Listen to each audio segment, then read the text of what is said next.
Hey, what's up everybody? We're going to be playing some chess here in a viewer tournament on lichess. Intro National Master Willam Paschall here. We are streaming from Budapest, Hungary. It is 7 p.m. CET, Central European Time. And I'm on Twitch. My account there is Slaggy. And we do support our subscribers. Thank you guys for joining us.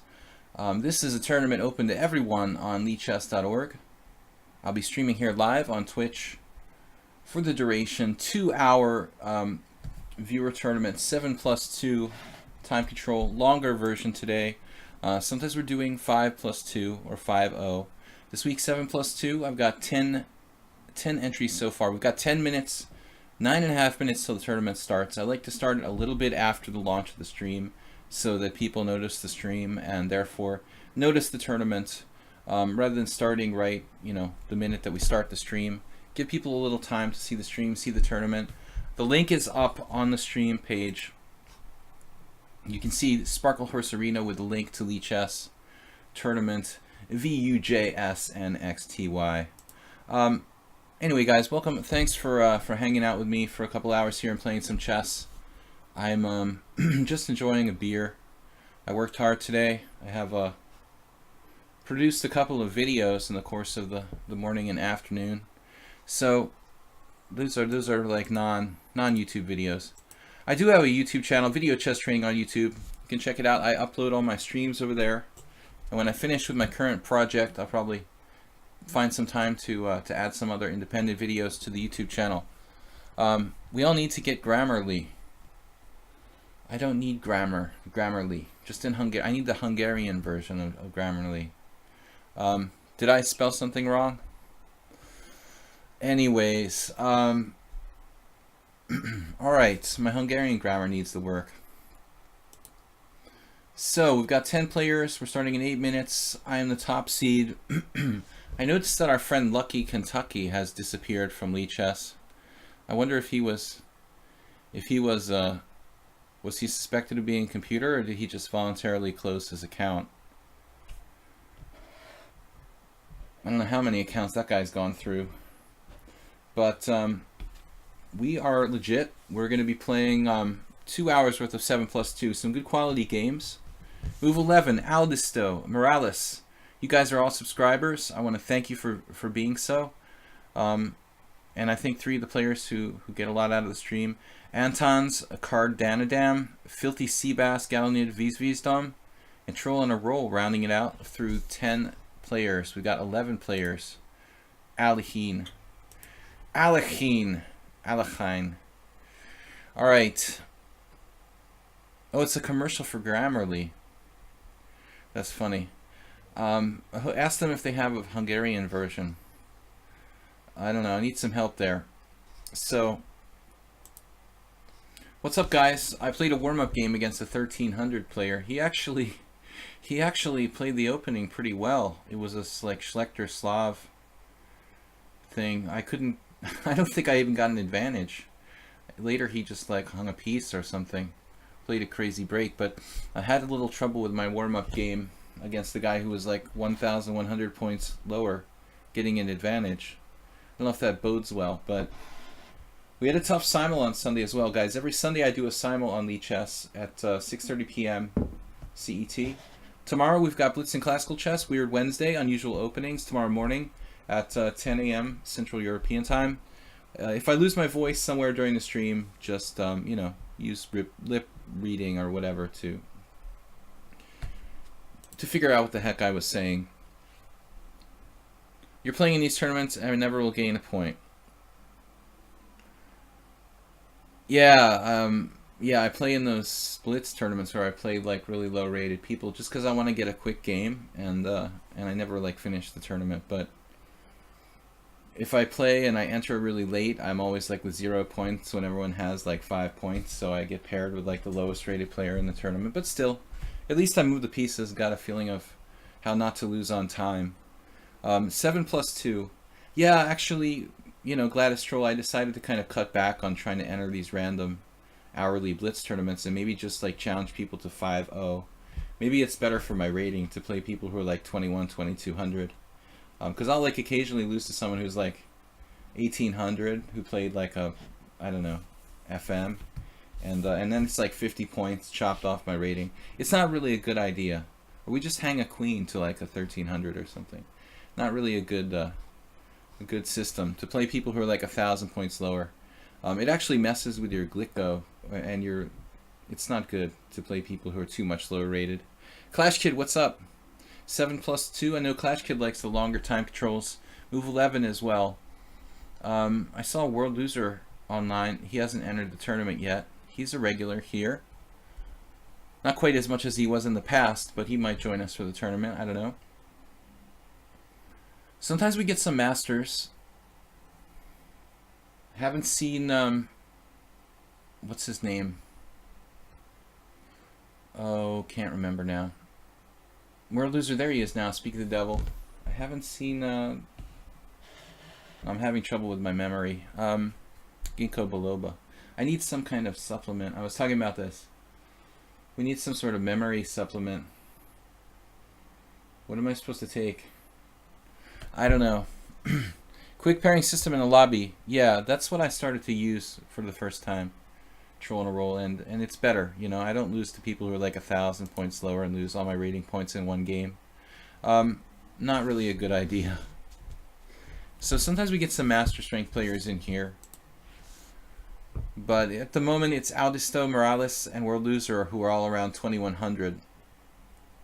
But I think those guys are all, you know, pushing candidate master strength.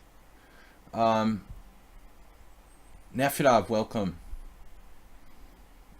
It's good to see you, Nefidov. I know it's kind of close on the clock for you to get the tournament started. So once again, if I lose my voice, just be forgiving and lip read.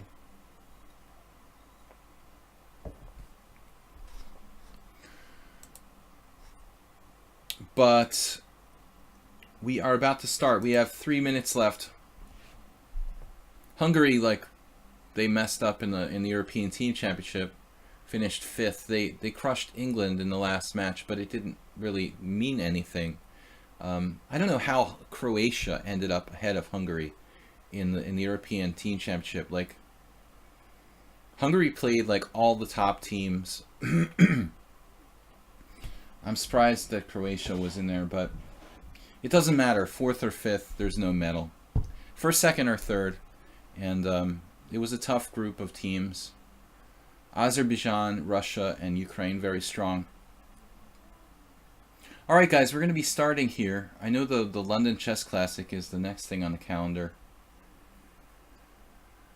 The London Chess Classic using this sketchy new rating system, trying to promote this rating system. URS rating system. I don't know about that idea. I think there's enough rating systems already. Better to just replace FIDE altogether. Here we go. Sparklehorse, Audisto, Morales. Let's see what we're going to play Audisto in the first game. Ginkgo Balboa. Yeah, I've got the green tea here, but no Ginkgo Balboa.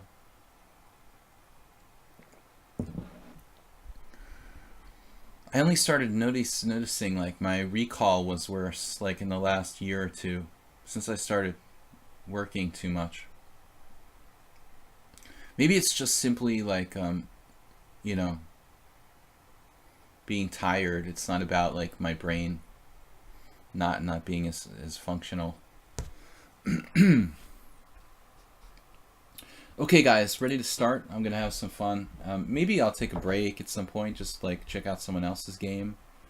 We've got NM Unicorns. NM Unicorns, I was just trying to remember your name. I'm joking that I need like Ginkgo biloba. Good to see you, man. I haven't been here for a couple events. I'm sure you've got more important things to do. But if you got free time, stop with us and play some chess. I'll probably get paired with unicorns. Someone jumps in there, or I'll do like a King Crusher and drop out of the tournament 5 seconds before it starts. Unicorns, otherwise known as Chess Quack. Quack, Peep, and Chirp. Need Chess Peep and Chess Chirp to round out the top 3. I'll just unregister and make unicorns play Aldous though. It'd be so like cowardly. Um, I'm surprised though I lose my voice by doing like two like half-an-hour chess videos. 7+2, I like this time control though. I can really concentrate on the game and not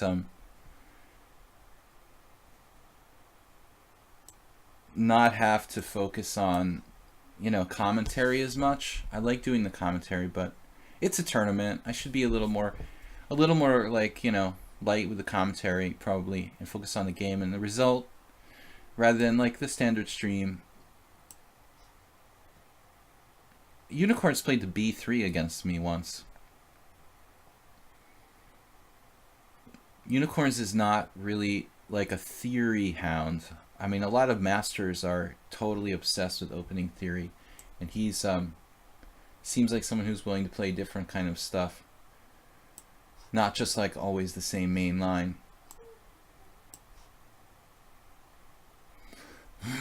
Here I am playing my main stuff for lack of a creative idea. If it wasn't a tournament, I'd probably mess around. I wanted to play like e4, e5, but since this is technically a competition, even though it's casual, my instincts to play my best openings came to the fore. No, I mean b3 like unicorns played e4, c5, b3 against me. You can also play it on move 3, best against e6, really. Like e4, c5, e6. Oh. Unicorns, I don't remember if I played this against you. Probably not. I haven't played it against too many people. Don't tell anyone about this variation because I don't want people to know that I play this, because then I can use it in like future games. So one of the problems with this line, I guess, is that it's pretty like inflexible for black with that structure. I think it's okay. It's probably actually something that I ought to play against higher rated players for a draw or something. I had a game against a guy who was like 2000 on here, and he played it really well, and I just like lost. But he got through the opening with no problem at all. I guess there's so many ways for White to deal with this.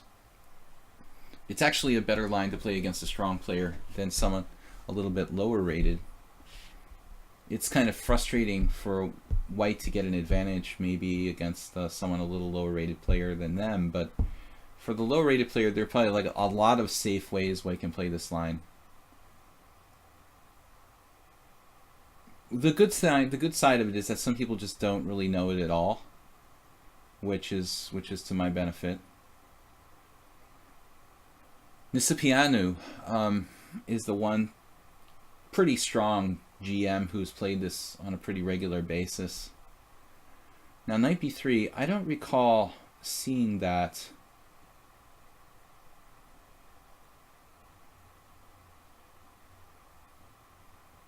Maybe I have, though. Maybe that's the line I studied. I haven't looked at this since the summer, like seriously, for black.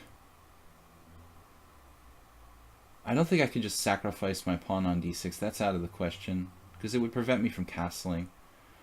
So, queen b8, maybe. Queen b8, queen d2. Bishop g7. Castles queenside. You might even have to play bishop e7 with black here. It's not so bad, though. Queen b8, queen d2, bishop g7, castles queenside, castles kingside, queen takes d6. That's not really good. We could try to do f5, but I'm opening up the position pretty early. So maybe I'll just do bishop e7.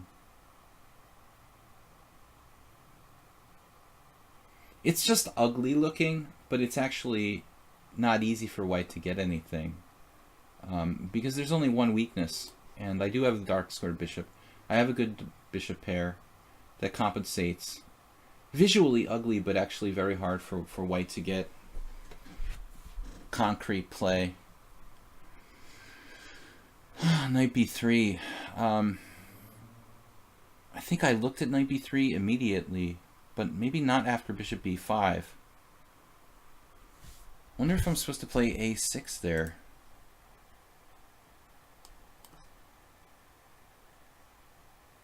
Seems like a kind of waste of time to play a6.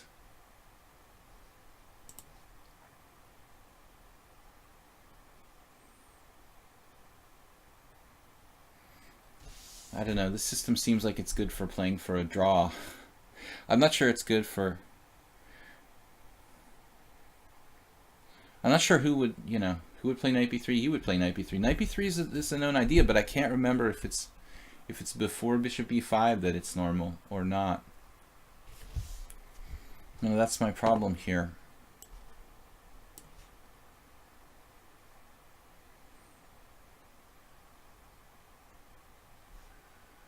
Freedom. We need freedom.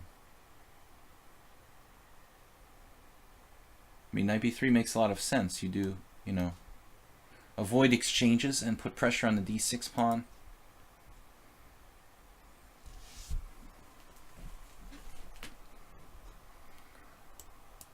Unicorn's also a player who's not afraid to use his time. He can play fast, but he also uses the clock, which is the proper way to manage your time. So he can get in time pressure and play pretty well on increment.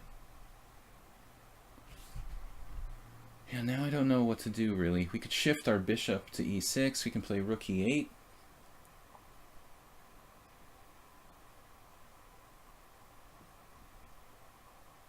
Rook e8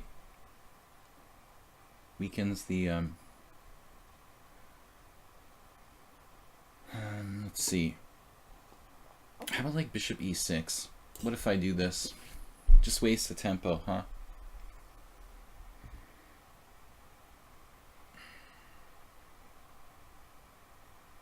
This was really not a well thought out move.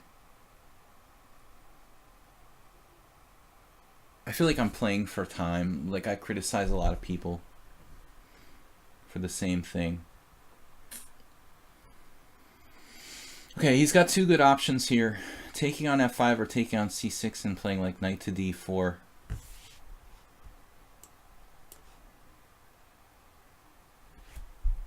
Just have static weakness. I'm not happy with the way this went down. Now, I mean, taking on h4 is extremely risky for black. So I'm not super down with that.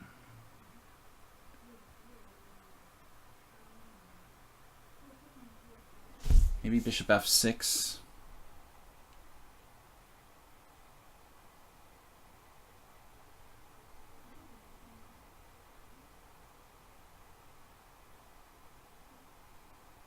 Also, bringing some other pieces into the battle wouldn't be a bad idea.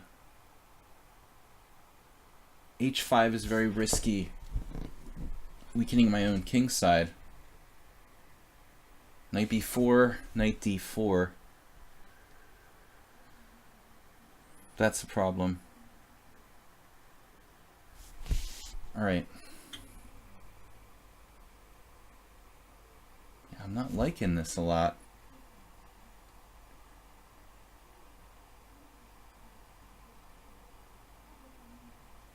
Hold on a second.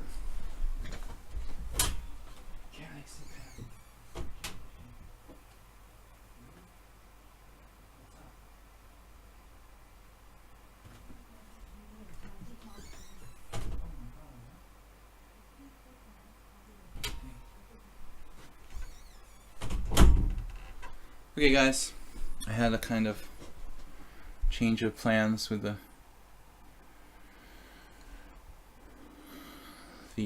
home life here, but it's okay, it won't affect anything. All right, bishop f6.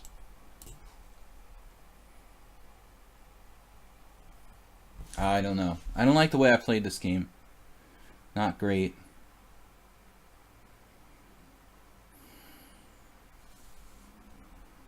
Don't like what's going on here.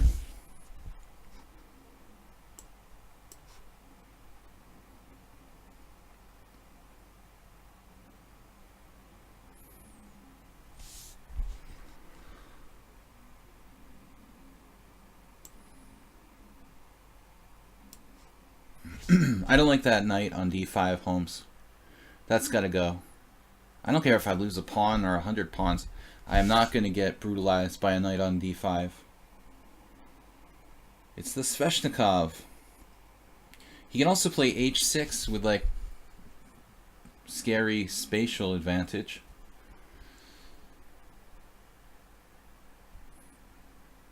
This is a common theme in a lot of openings. Don't cling to like your weaknesses. I'm not going to sit there and passively defend my d6 pawn.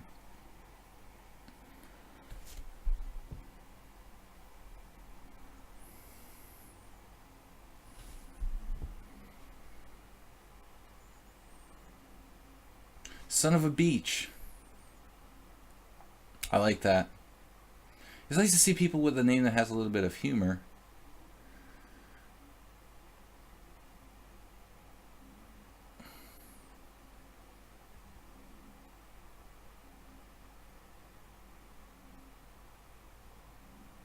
Cormoran in first place. Takes the pawn. Well,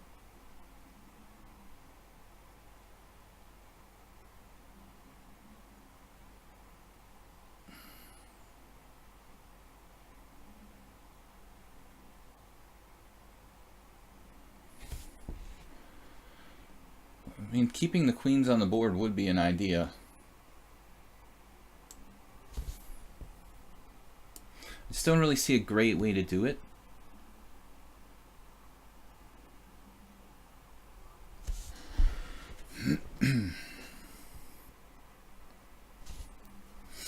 Do I have any tactics? He's always got bishop d3, ruining all my fun.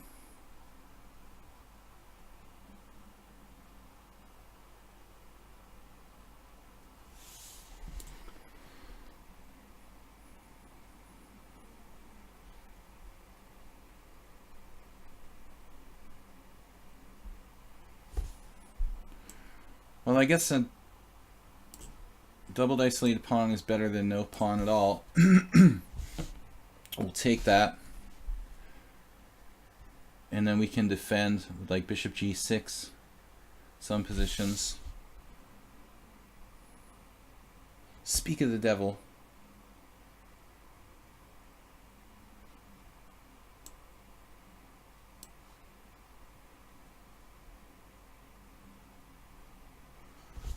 Maybe our he's got rook on the 7th, but maybe our it's actually not a dangerous move. Maybe our double pawn can live to make itself useful. Not a thrilling game for black at all. I have more time, but it's just been a very unpleasant situation all the way. Now that b7 pawn must not be lost.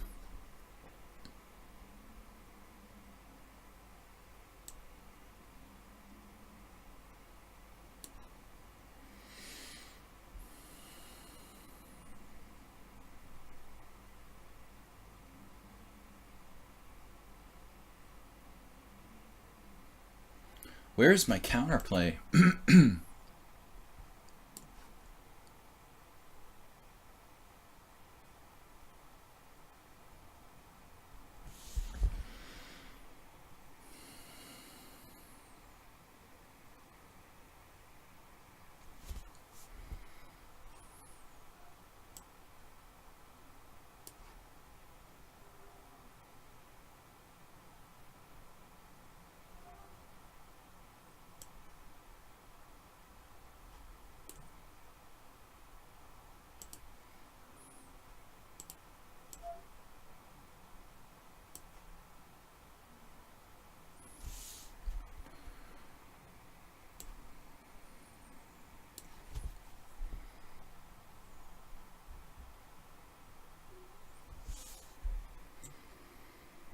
I did opt for a draw.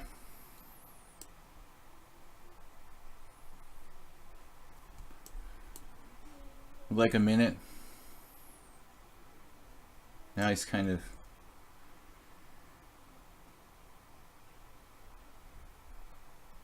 forcing this exchange. But I think we're winning here now.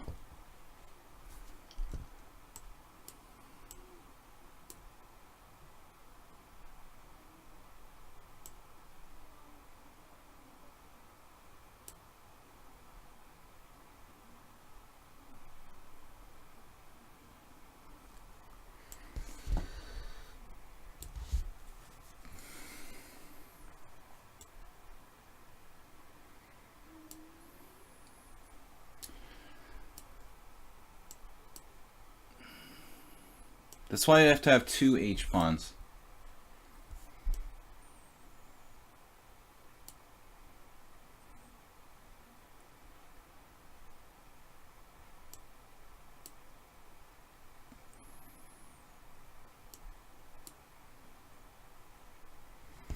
Alright, man. I offered you a draw. He didn't see it or he didn't want it. We're generous. Offering draws in slightly worse positions, but I did have like a minute more on the clock. Okay, back to the tournament. We'll have a look at the game later tonight. I'm sure it wasn't good for me. Not pretty. He wanted to play. I understand. You were better. You have 2 seconds to move. But it wasn't so easy. I would have taken the draw if I were me. Let's see. It's Cormoran taking a huge lead here. World loser. It's still early to talk about scores. What's up, guys? Soltigo is not here today. I don't know. I haven't heard from him.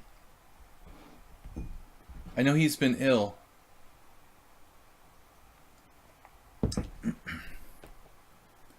Welcome to the tournament. We've got an hour and 42 minutes left. 7 plus 2. Eldon Music, thanks for joining us. Thanks for subscribing. Yeah, Chess Quack. I mean, I agree with you, of course, but we still have to be, you know, reasonable. It's not an easy position to play with like 2 seconds per move. Okay. Let's go with, yeah, Cormoran. He played the Banco against me. Let's go with the, oh, it got red. That's new, isn't it? I never usually let my time run down to like 7 seconds. I feel like I'm doing a normal stream where it's like a casual, just individual game. So Cormoran, KR. What does KR stand for? Cormoran. He's an aggressive player. He played the Banco against me. Now he's playing like a King's Indian type of thing. Your time management is very similar to mine, Chess Quack. But I would just like accept a draw like a chicken.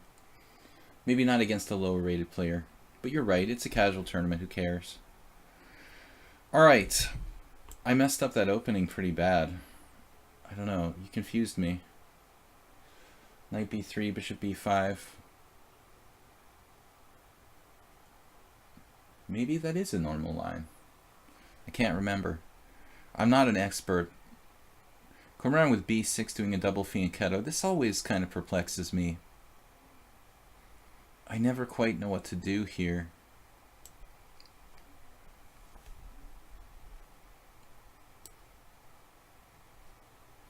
Let's try to keep the tension in the center as long as we can.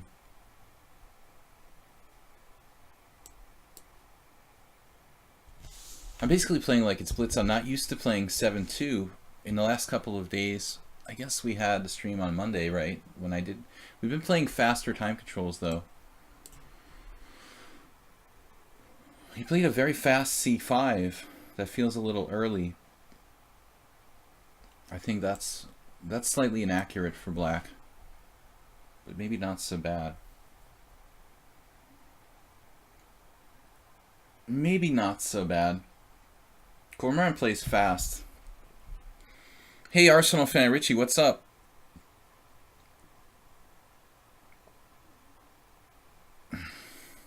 You wrote a script that shows the times. What? What are you guys talking about? What's up, everyone? He's playing this.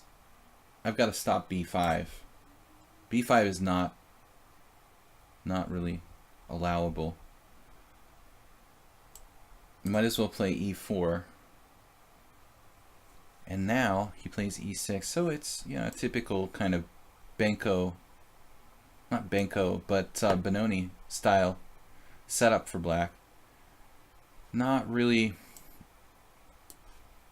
in my experience, not very good for black. He doesn't have a lot of counterplay. Now f4. We might have had a game with Cormoran before. I can't remember if we had a game or not. Knight takes. Okay, he doesn't have tactics, does he? Knight takes, pawn takes. Yes, he does. He has a sick tactic here. Knight takes d5. Knight takes d5, followed by bishop takes c3. It's crazy.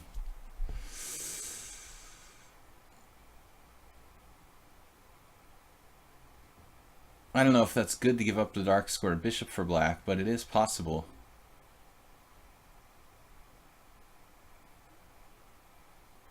We might need to play like knight c4 to stop that, actually.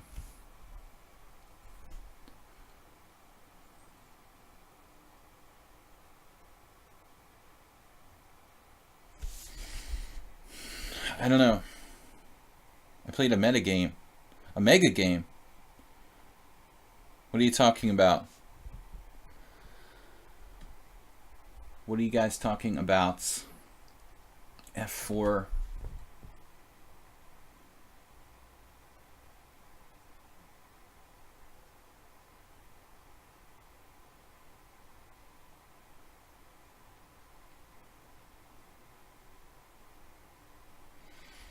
f4, knight takes d5, knight takes d5, pawn takes d5, rook takes e2.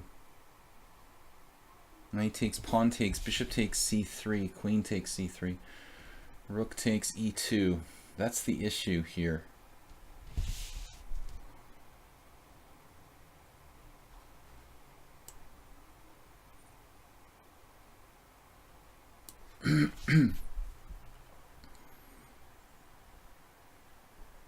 I wasted a lot of time on this move.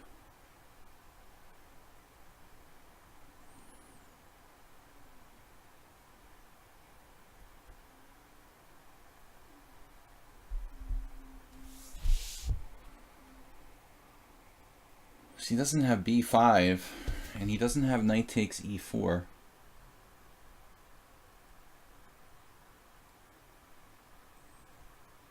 It's kind of hard for black to generate counterplay.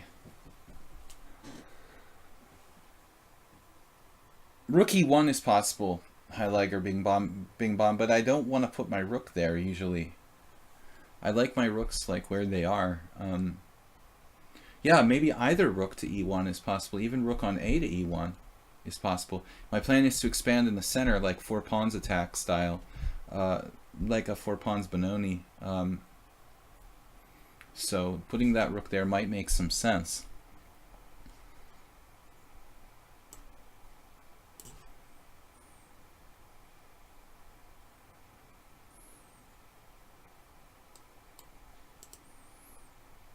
Extreme rook moves.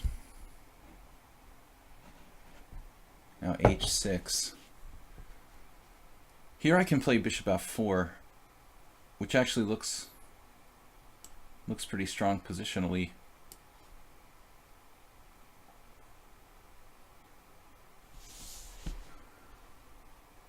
We can take either way on e5. I don't know which one is better. What would Petrosian do? I don't know. Like, you can play without that dark squared bishop and a Petrosian King's Indian. Sometimes it's a good exchange. Taking with a knight is like safer strategically.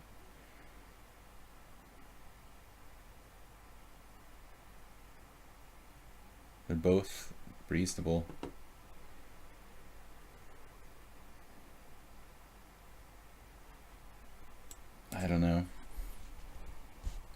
It's really hard to decide. It's like a mega passed pawn. It's kind of difficult to do anything.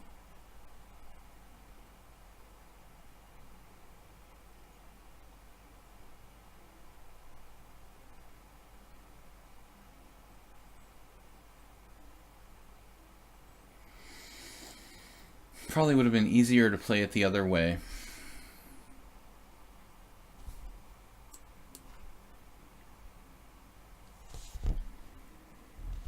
Eyes are getting blinded by the light bulb in my room, which is too bright.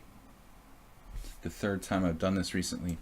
Self-blinding.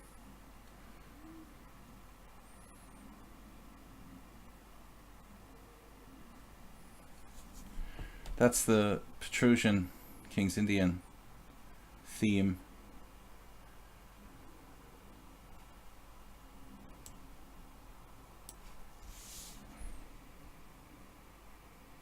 Guess I have d6 and like knight d5.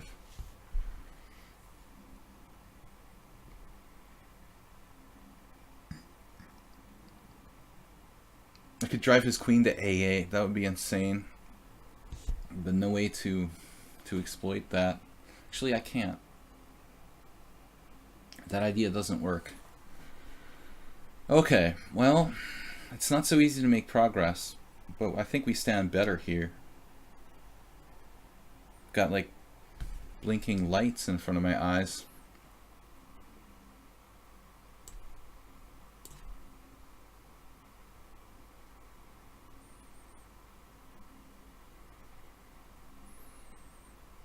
d6.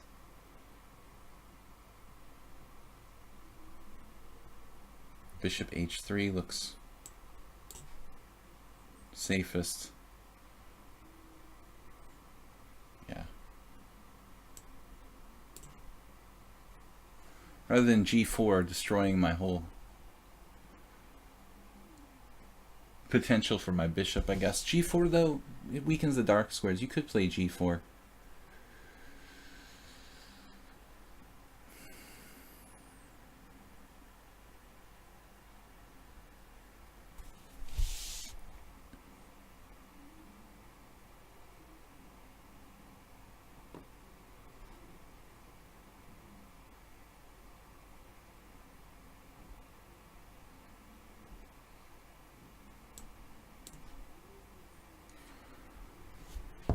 Feels like there ought to be something for white around here, but I don't see it yet. Queen f7. Okay, my knight is hanging.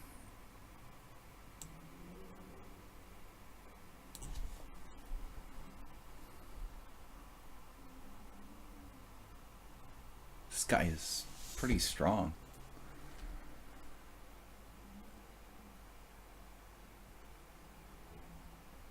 Getting counterplay from a really sketchy position. Maybe I should have played g4. He's only 22-22. He's 22-22 and everything. That's crazy. Do I ever have like d7 as a distractionary tactic?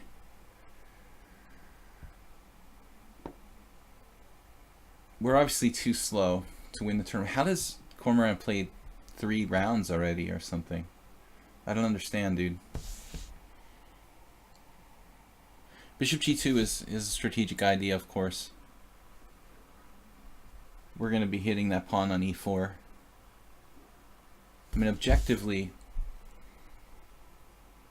I should be close to winning.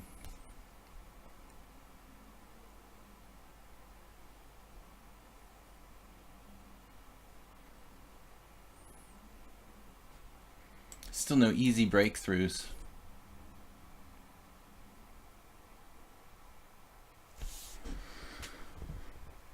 Knight takes, bishop takes, bishop takes. He can always defend somehow. Plus there's my a4 pawn.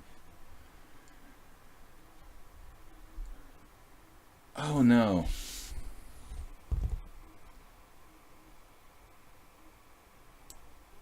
I was just about to play rook a3 too.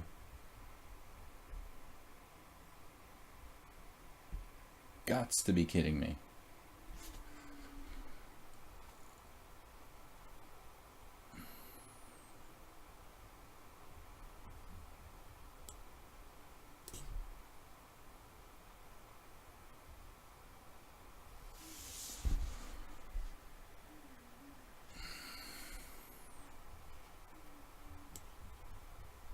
He overlooked bishop c4.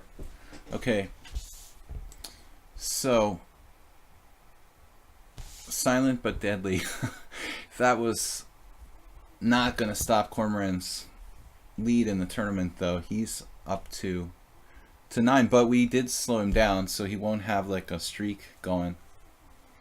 Bishop f4, bishop f1. Kind of a cheapo. I've been lucky so far. All right. Roman 54, new opponent for me. Played e4.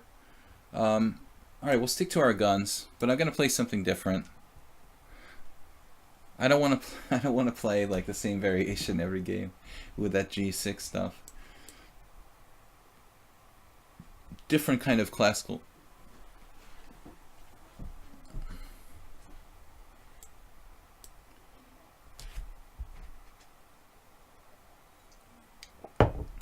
You had a good practical chance there after kind of messing up the opening a little bit, Cormoran.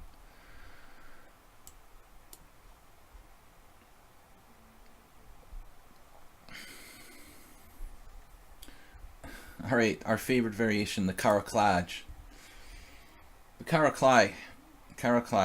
I met Karaklaj in Belgrade back in like 2001. I guess he died. Oh man, Roman, I had the exact same game against the Hungarian guy like a month ago in the Hungarian team championship. The exact same variation. Karpov, I think, actually allowed this once with white. I played, a lot of people played g6 here. I played e6 against my guy. But it probably is safer to play g6. Strange that he would play the exact same variation. Castles. I think that's what our game was. With other guy. Then I played a6. And king b1. The dude's like, what did you do? Like, read my study or something? This is like the exact same position for my Hungarian team championship. I think my opponent actually played king b1 there too. Small world. Alright, well I think I played bishop d7 in said game. Once, there's one or two strong players that have actually played this setup for white with queen takes e3. I mean, it's like forbidden by the books, but I think Discipiano did it once, which is not surprising because he does weird things sometimes, and it was a strong Oleg Korneyev. That was it. He's playing for Spain now. He was playing fourth board for the Spanish team in the European Team Championship. Korneyev living in Spain for so long that he's now like in a local. G3, interesting move. So white's trying to get some serious play going on the king side. It's a little creepy crawly because he doesn't have a dark squared bishop. We need to get some play on the queen side. I kind of like queen b6. I use this idea in my team game. My attack is not so fast on the queen side, so we can force him to trade some pieces and give me like a pleasant endgame where we have a bishop pair, you know, for no compensation basically. But you could also go into a race type position.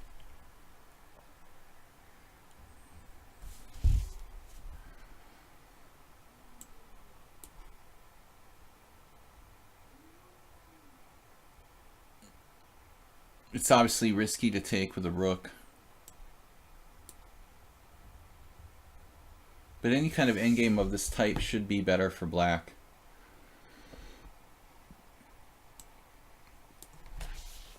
We basically have two bishops and just a really solid position. I'm not sure about my rook placement, though.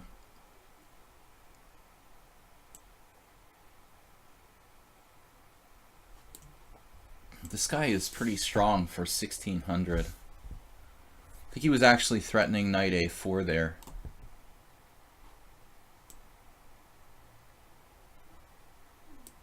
Now he forces a French type of scenario, which I wasn't really too excited about. His time use is awfully fast, too. I mean, the guy's 1600. He's playing like a master so far. Alright, but anything's possible. Alright. I don't really like the fact that I've been forced to play into a French. a4, rook b8, bishop c5. Maybe this move first. His speed is the most disturbing thing.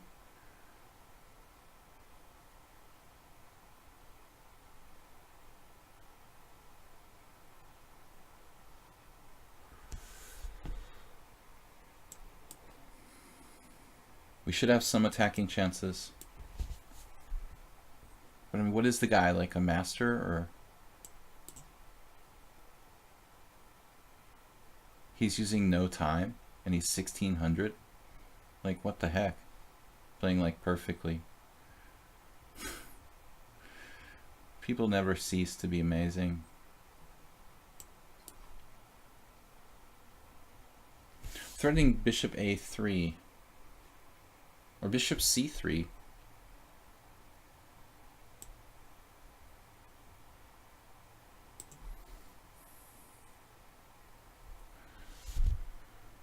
He's pretty strong for 1600, no? But he just moves instantly.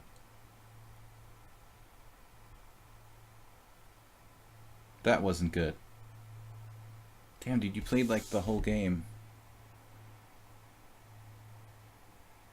That was a blunder, but what is he supposed to do? Knight takes?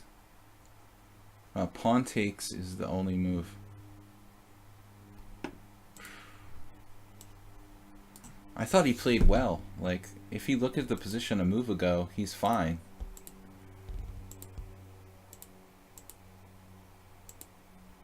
Maybe not. I'm so negative. I'm that much better. Wow. I thought he was okay here. Misevaluation. Alright, but he's definitely playing too fast. Let's go back to a Sparklehorse arena. He's playing too fast. You got to get used to the 7+2. Strategically, the guy's a good player, but he wasn't calculating. Okay. We got the streak starter started. We sacrificed Cormoran's streak. Orbitic is playing Nefidov, HGG. HGG also from Hungary. Hey, Soltigo, what's up, man? Soltigo, we missed you. It's been a long day for me. I'm a little bit not that fresh mentally. I guess the last game was okay. Zen Chess, another tough opponent. Alright, Zen Chess. We're playing the Sicilian, our serious opening. Oh man, no, not the Grand Prix attack. Okay.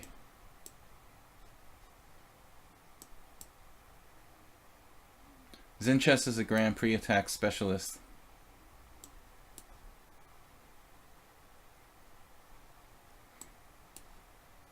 I used this idea against Mule Skinner last week.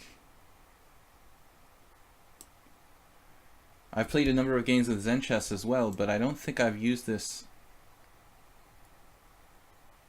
immediate a6 b5. I think it's this exact position, right? Does anybody remember? Against Mule Skinner, it went pretty well. Same position. There are a couple games in the database with this system where I just take extended fianchetto and play bishop b7. This is kind of a new invention because I was using more traditional plans before. But I feel like just castling into it just gives white these attacking chances, and this more flexible treatment is more flexible. b5 looks demanding. It is pretty demanding. It's not easy to play these lines with black, but they should be pretty good for the second player. Become a master of the Grand Prix.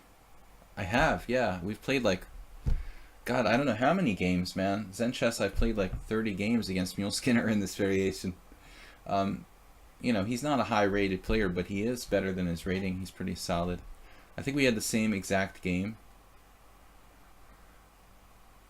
d6. Queen e1 was played earlier this week. And I don't remember where we left theory, so to speak. So we got a new leader. Jiganu and Nefedov are out in first place. Jiganu, I don't think. Oh, that's a brand new account. Okay.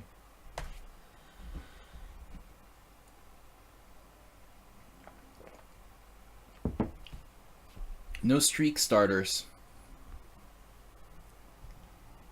You love the Grand Prix attack against c4.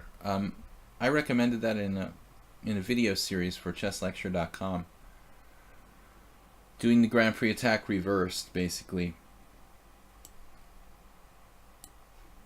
I think this is exactly our game with Mule Skinner, but he did something weird, like he just exchanged on g6, which was really bad.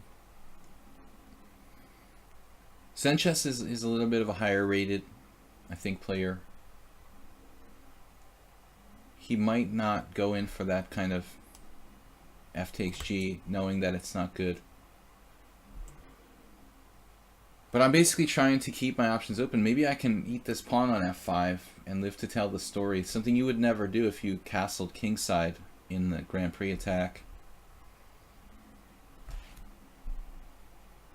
You've seen it here first. Cutting edge theory for black in the totally rare. Not so totally rare. I mean, bishop e5, knight d4. This is recommended on 2 continents. This castles. It's played in the English chess scene and in the North American chess scene. Roman recommended bishop d3, I guess. But yet a lot of people also play this line for black. For white, I mean. Actually, Perelstein, one of Gingy's students, was playing that for a long time. There was even fairly recent games. But that's like recommending. Black is recommended to play d5. That's how black has lost some weird endgames. With this d5, pawn takes pawn, knight f6. How does it go again? d5, pawn takes pawn, a6, knight c3, knight f6, knight takes d4, knight takes d5, d takes c5. There's some endgames. Feingold beat like Brian Smith. There was another game. I'm not castled. You can't hurt me if I don't castle. Well, I mean, at least kingside.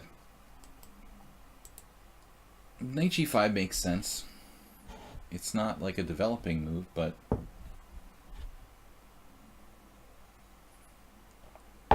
everything's protected. He's keeping me tied down to f7. Kind of like preventing me from castling queenside. Well, I'm not sure that would be my plan anyway. What is my plan here?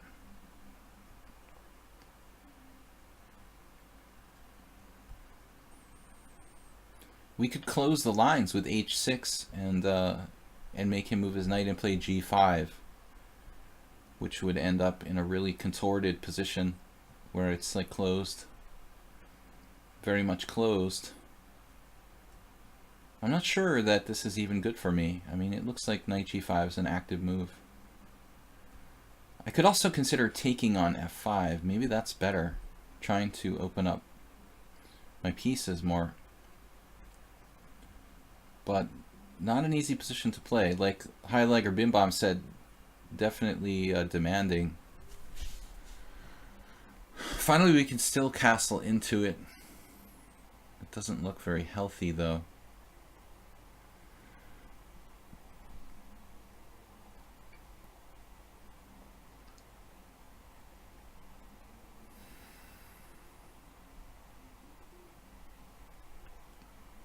I'm thinking about what I can do that involves just like not committing myself. Bishop c6, queen b7. I'm not sure what he's threatening yet.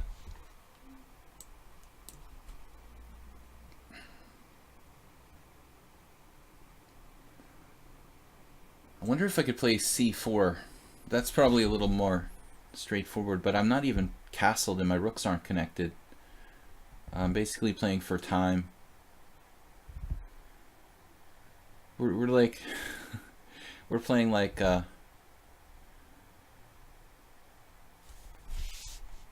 what I always tell people, don't play for time in increment situations. It's not clear what Zenches's plan is. I guess he's going to just connect his rooks. We're setting up our pieces. Maybe I could play for c4, I was thinking.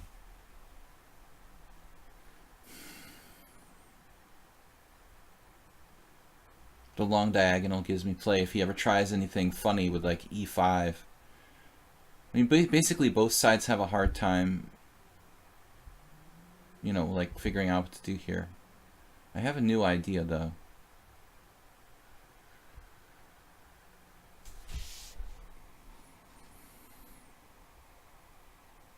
Wonder about rook g8.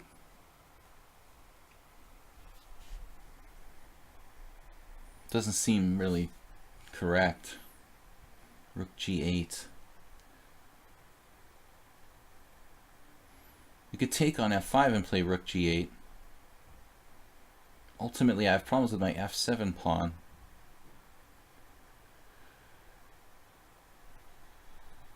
b4. b4 doesn't do anything. I mean, it's just like... Unless I can play c4. b4, knight e2. We could just grab space on the queen side with no clear plan. I mean, that's an option. I'm not super crazy about it.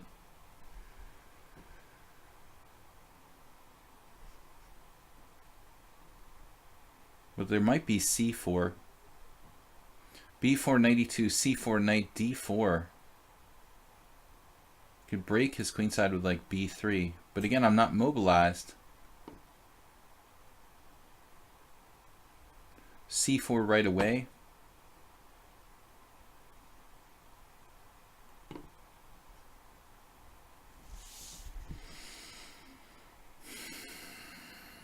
b4, knight e2, a5, knight f4, something weird. He starts coming at me. Alright, I don't know. I don't know what to do. Maybe c4 at some point. But not now when he can play knight to d4. I can also play h6 at any moment. Knight h5 doesn't seem to do anything. h6, he moves his knight. That type of idea. Actually, if he plays knight f4, I can take on f5. So I'm going to play this now. Hoping that the G file is relevant. He doesn't have knight f4. Wow, he finally went e5.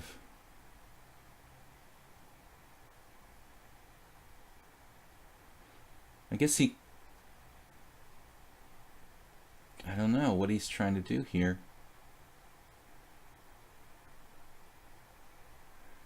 It looks crazy, but it's maybe not crazy.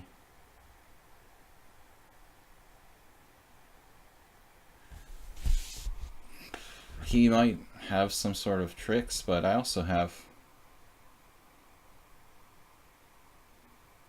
What if I played h6 at some moment?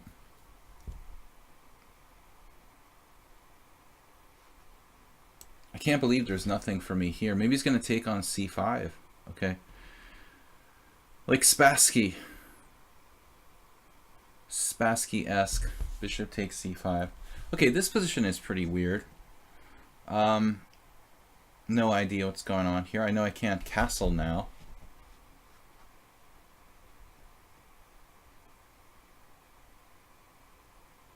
Wow, this is just bizarre.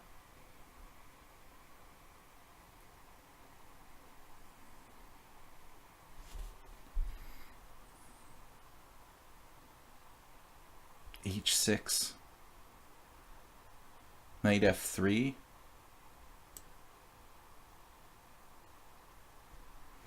Doesn't look right to take there.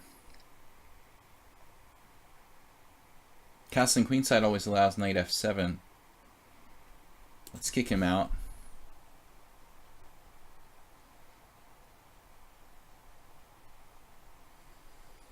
This looks crazy what I've done, like leaving my king in the center.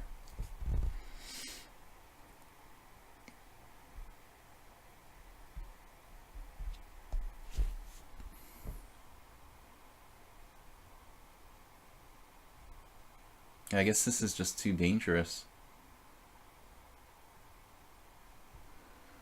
Thought he could just take on f7 there.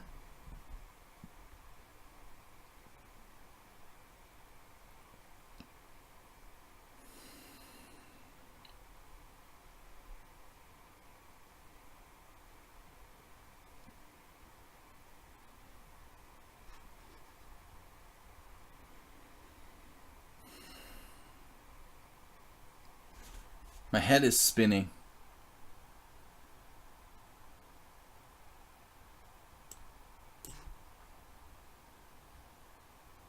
I just have no idea what's going on. Just too complicated. I don't understand. I think he could have taken on f7. That would have just like crippled me. Probably like mated me. Now we can realize our G-file ambition.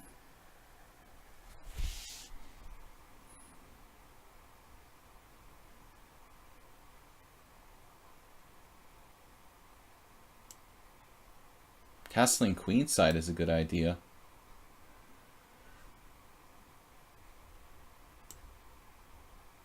But maybe not. It's a good idea except for the fact that it's not a good idea. Or is it? I'm confused. Queen takes e5? Man, I am so confused here.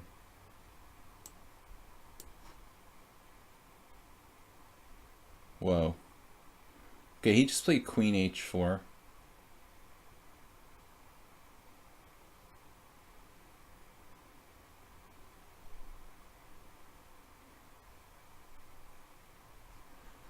I'm definitely castling. b4 is happening. This is just too weird. Bishop takes b4. He has queen takes b4. That's probably best. But I can't imagine this is a good ending for white. Happy endings. Rook takes. Or bishop takes b2. G2, that is.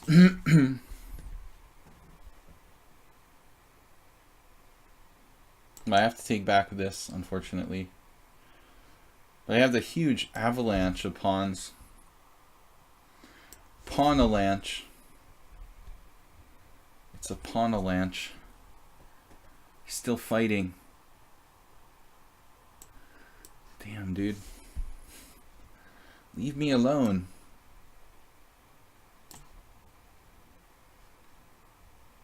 Got all these weird tricks all the time. The pawn zigzag. Trying to like checkmate me. Pawn avalanche.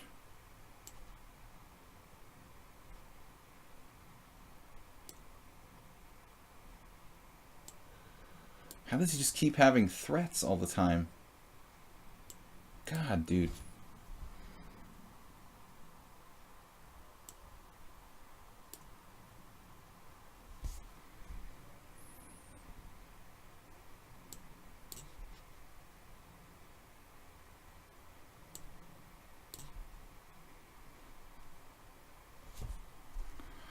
What a game, man. That's like one of the weirdest games I've ever played. Like, King Chaser's challenged me. Dude, we're playing a tournament. King Chaser, maybe he doesn't actually watch the stream. Alright.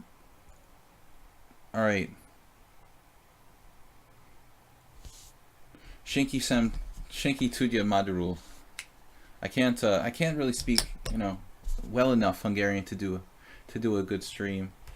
I do speak Hungarian, but I don't think I would be really a good streamer. My language isn't that good. Tudsz magyarul, csak nem nagyon jó. Elég, hogy beszélni streamon. Alright. We're going to play Yeti Man. Yeti Man came out of nowhere. He has a perfect score. That was a crazy game, dude. That was a really crazy game. Very weird, and I don't like my positions today, but I'm getting the point somehow. Sounds like Klingon. They have used Hungarian to do movie languages, like alien movie languages. They have used it as alien language in movies. That's what I said. One of the Hungarian players was like asking if I don't know how to speak Hungarian. And, well, I speak Hungarian well enough, to communicate only in Hungarian when I have to. But I don't think I'd be qualified to be a Hungarian chess streamer, really. Zen Chess, did he have knight takes f7? I mean, that must have been strong, dude. I kind of, like, forgot you had queen takes g6 check. My king is just sandwiched on f8 there. I mean, that's not good. Is this the new account? Yeah.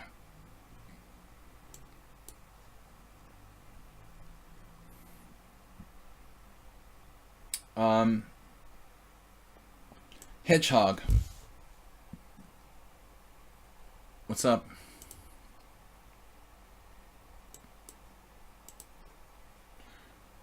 Well, we'll play our normal line. Giga new. Yeah, new is right. Totally new account.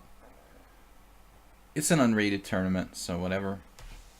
Normally I don't like to play people who are with less than 50 to 100 games. Had some really awkward games this session. I'm too tired to play complicated chess. d5 is a solid line for black. I actually played that myself, I think, once. This is a really safe way for black to play. I think you can do almost anything here. e4, d3, d4. Even knight takes d5, probably. I don't know what I like the best. Rook e1 looks stupid if I if I just play d3, I guess. I get nothing. d4, probably the most critical looking move. Knight takes c3, b takes c, and then black has a really solid game. I'm just going to play d3. I don't think I can handle another complicated position after the last game.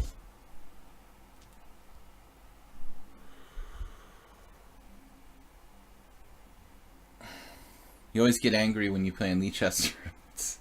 I like rage tilt. Just don't destroy your like computer. It's not like losing money in online poker or something. Man, I've had some hard games. I just need a cool, refreshing beer.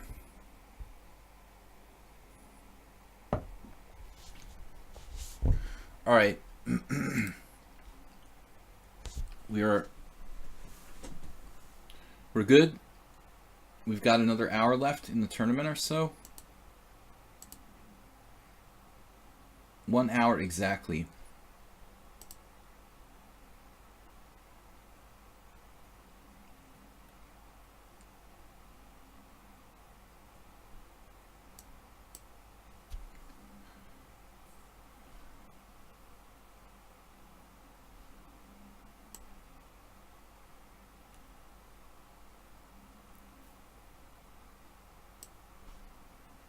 I've been living in Hungary since, like, off and on since 2004, so I have to be able to speak Hungarian.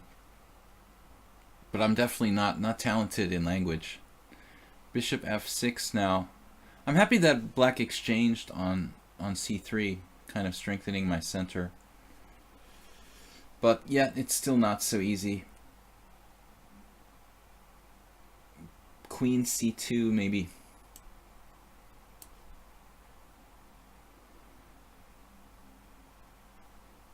Yeah, I don't know. This isn't anything for white. Openings have not been my thing today. But we're getting out of the game with playable positions, out of the opening. a4 is interesting here too. Instead of rook b1.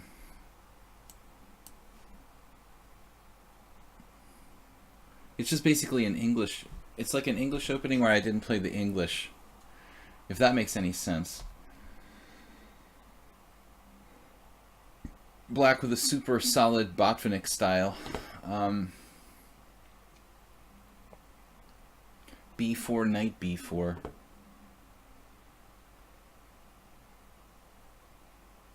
Got really very little with white. It's just equal. I don't know if c4 is a good move. I don't really like my position, to be honest. Has this guy won every game he's played? Address compromised.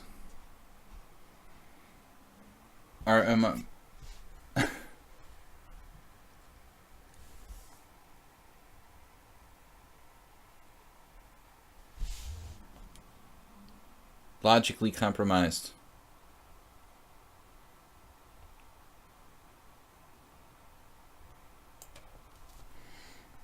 .242 Evergreen Terrace. I've had this sort of position last year in the Hungarian Team Championship against this kid, Lawrence.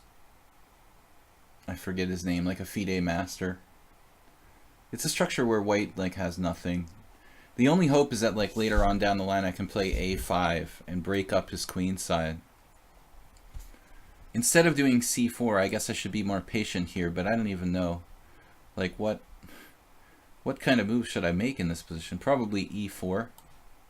But I'm too tired to calculate this complicated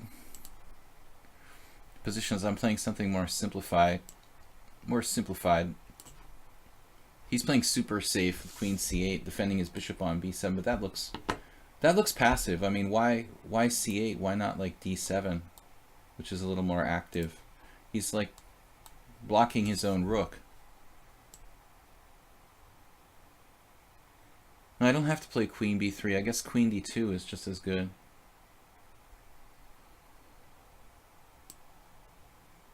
Indirectly defending a2, if you will. Now the question though,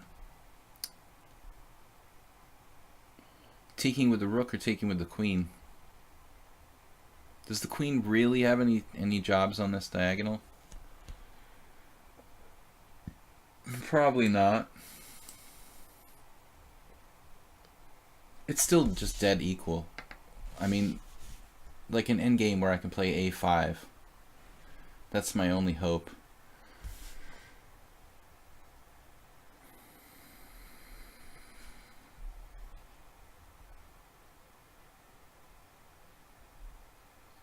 Is there any other hope? Well, I could break in the center with d4, but it's totally anti-positional.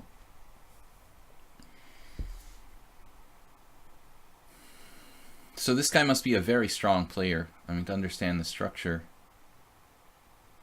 It's just totally equal.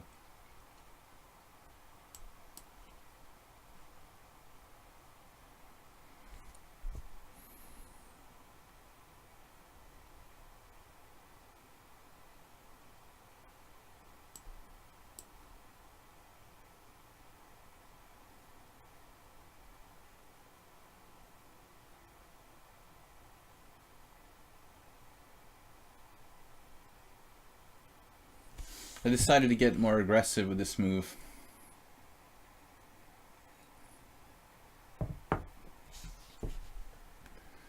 Now black is probably slightly better.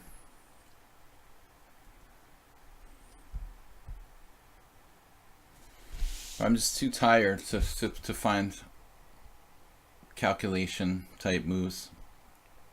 Just I want to simplify into an ending where I have a tiny, tiny edge. He may avoid it. Keeping the pieces on the board.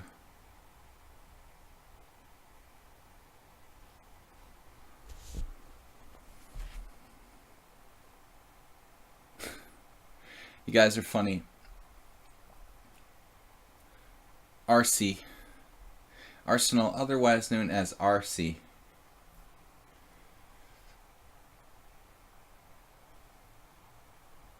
Are you playing RC? That reminds me of the story I told once. There was this guy who was living in the same house as me, and he was sharing the same phone line. Like we were almost like roommates, except we lived in different rooms. And one day somebody called for me. Sometimes he had to take my messages, and this guy called for me. Named Ariel. You know, like the mermaid, Ariel. And the guy thought it was R-E-L. He wrote this message that said like R.E.L. called. And I was like, oh, who the heck is R-E-L?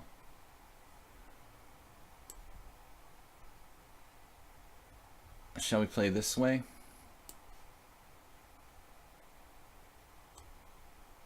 I think I just made an error. I'm not sure. Like we found Jiganu's weak spot.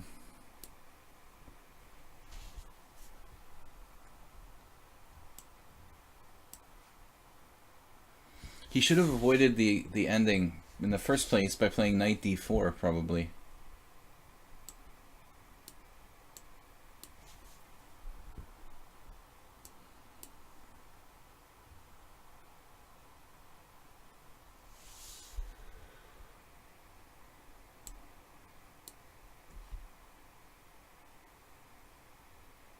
We can save all of our pawns, fortunately.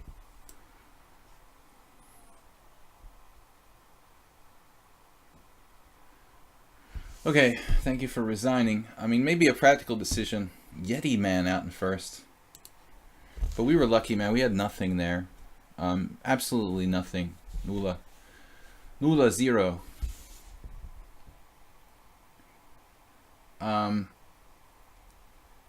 Yeah, we were probably worse. If he plays knight to d4 in the last game, I have to play e3. Bishop takes g2, king takes g2, and black is better because my center is like weakened. Yeti man. Yeti man is not a brand new account though. He's got a real rating and everything. Okay, against g6, I usually transpose to the Pirts or modern. What is that? He's going to do the hippo? What if I play c4 then? Yeah, he's trying to do basically a hippo. A hippo that's not a hippo. The hippo is when you do double fianchetto and play like d6, e6, put both knights. Both knights in the center. This is interesting. It's not really a good opening for black, but he's obviously fast. 2100 in bullet. It's tempting to like automatically play CD and E5, but I don't think that's really good. E5 right away is kind of interesting. Maybe better. But there's no reason to release the tension at all, basically, for white. Just a question of where to put my pieces, ideally. He can take on e4 and have pressure on the d4 pawn.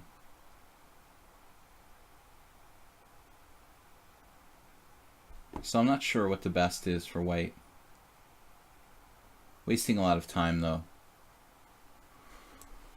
Alright, we'll just commit to something and play it.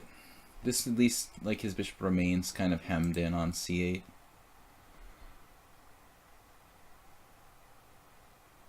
Super weird.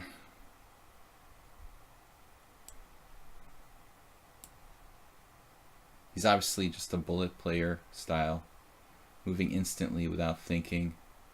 But this looks like a pretty good position for white, objectively. Now after bishop g5. Meant to be a thinking tournament at 7+2.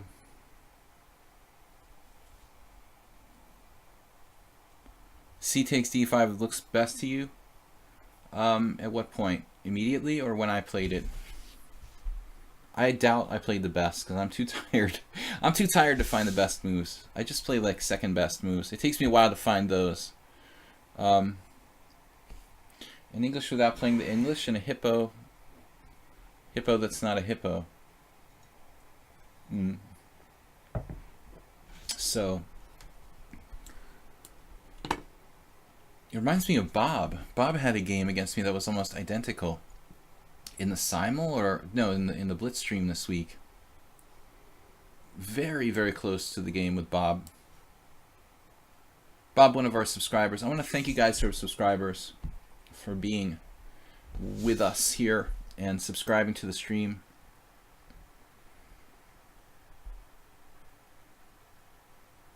Yeah, Bob also weakened his kingside with h6. Now the question is, I think against Bob, I moved my bishop back to e3 in a very, very close position to this. Bishop h4, bishop f4, and bishop e3, all interesting.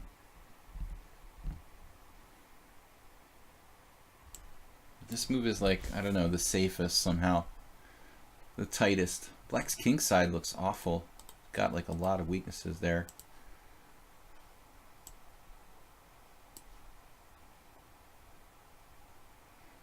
Ah, he wants to play knight f5 now. Right. Plus, well, yeah, that's interesting. Yep. He can't castle. I guess I should castle queenside. It's kind of risky to castle queenside, but what the heck.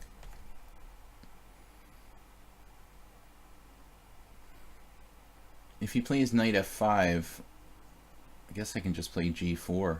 I mean, his position is terribly compromised.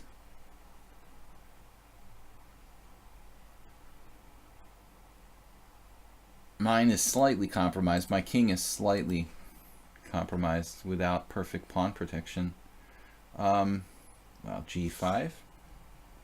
Okay. So I should do h4, I guess.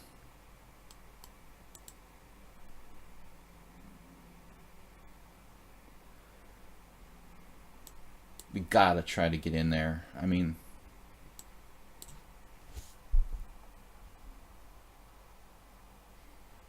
even if I have to sack a pawn.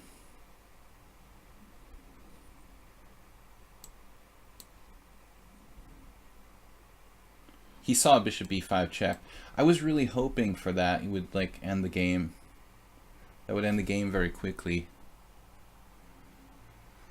Unfortunately, it's not happening.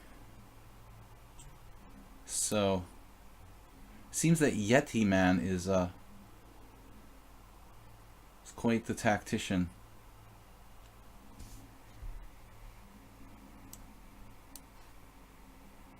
Now, bishop d7 is an excellent move. White should be better. But I didn't see a clear continuation there. Black has his chances now. Crazy. It's definitely not correct for black to play like this. It would be okay in bullet chess, but it's very, very risky.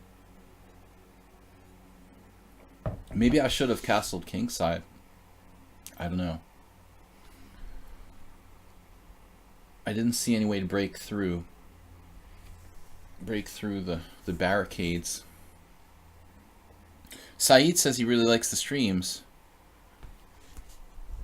Thank you for the compliment, man. Yeah, I try to respect the opponents. Sometimes I might say something, you know, without being thoughtful, but I've learned that you know, we're all weak players compared to Magnus Carlsen and Garry Kasparov, right? So there's really no place for arrogance.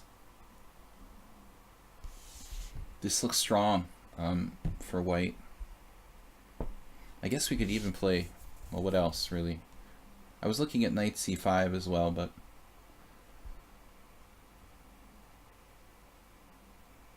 yeah, but I'm having some second thoughts. Okay, his queen is extremely restricted on d8. If this queen were open, I might have some problems. Bishop a4. They're crazy ideas, like queen a5 for me. Bishop a4, queen a5. Bishop takes d1. Queen takes e5. That is insane. There it is.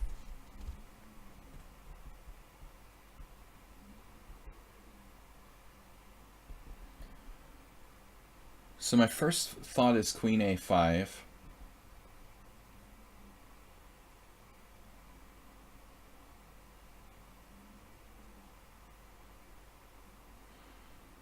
Bishop takes d1, queen takes e5. It's a little more complicated than that. Maybe I should just play b3.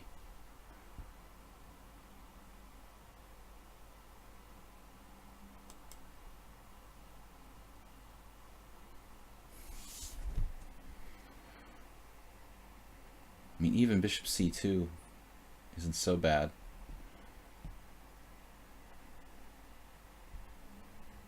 The better ending. Running out of time.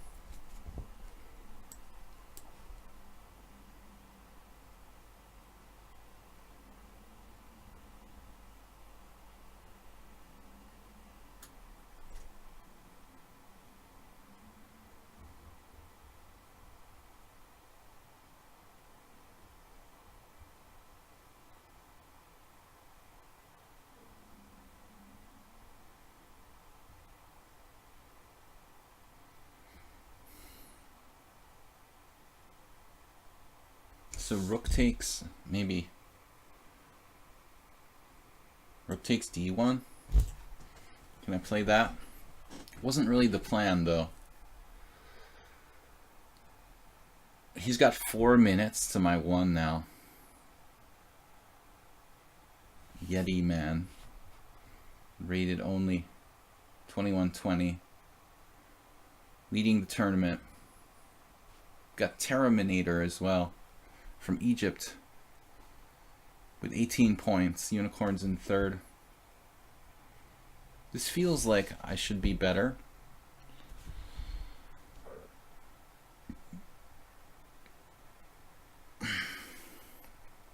Obviously, bishop b5 check is a key idea. He doesn't have queen d5. He doesn't have...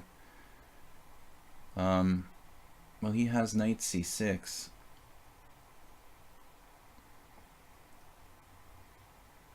Knight c6 is complicated. Maybe bishop b5. All my pieces are in play.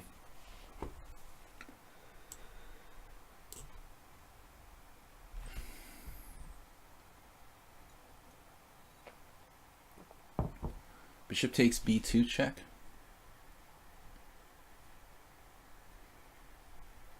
King c2.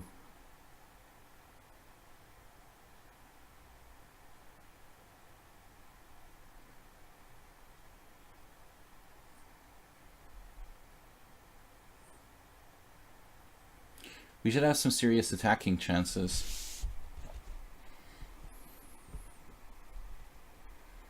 But I'm not sure if it's enough.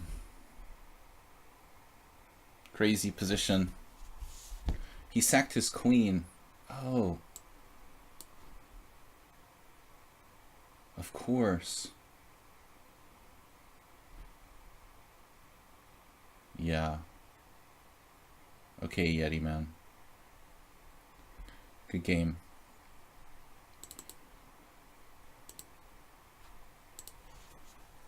So that just wins.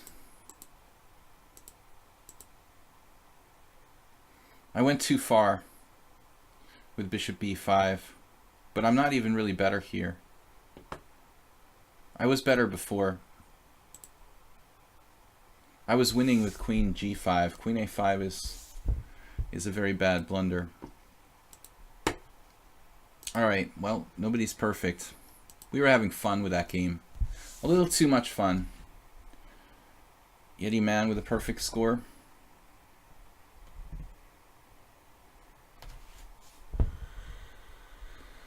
Oh no. Man. Queenside castles. Queen takes d1 and queenside castles, of course. All my pieces are hanging. I'm losing a whole queen. To play queen d2 there. Just lost. Alright guys, we have time for probably at least 2 more games. There goes the perfect score. There goes the streak. Queen takes d1 and castles queenside. Totally overlooked it. I'm too tired to calculate. It was a bad idea to play such a wide open game. If I was fresh, it would be no problem.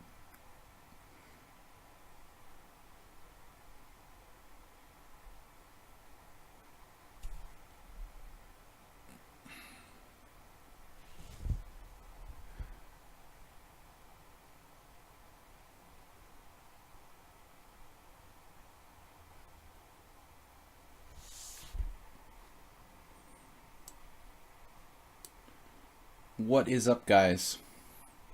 Ayeste against Yeti man. Unicorns again. Oh no. I'm black again.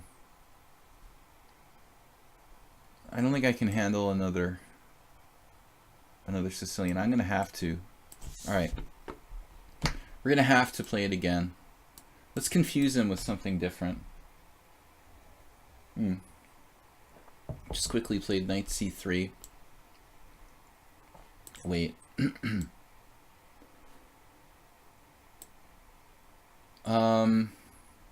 Knight c3. If I play e6.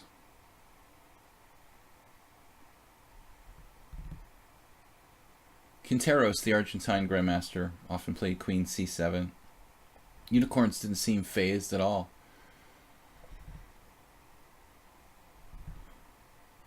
So e6, d4.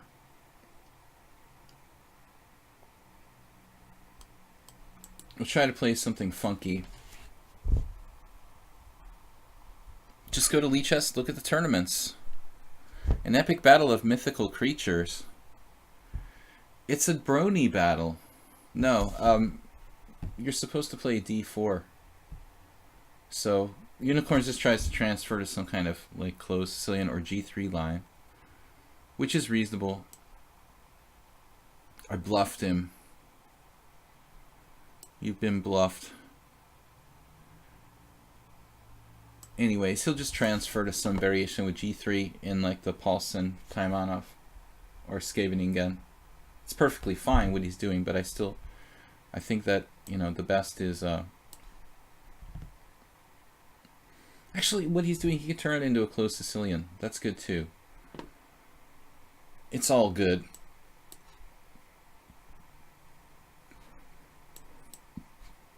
Luckily, I could transpose to a variation I know, which is fortunate.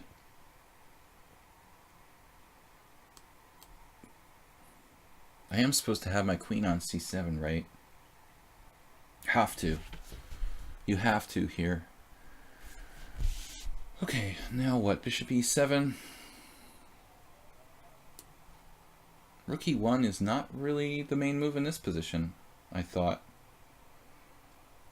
Knight b5, queen b8, and then bishop g5, or knight b5, queen b8, bishop f4. I had a game against the Serbian Stupovsky. Not to be confused with Strapunski. Stupovsky played this line against me in the first Saturday GM or IM tournament. And I guess it was a GM tournament, I don't know. But now after rook e1, I don't think it's as good. I'm not sure that rook e1 fits perfectly in this system with knight b5. You're supposed to do knight b5 right away, and then you can play like bishop g5 and double my pawns. I mean, here you can still do it, but again, I don't think that rook e1 is supposed to be part of the program.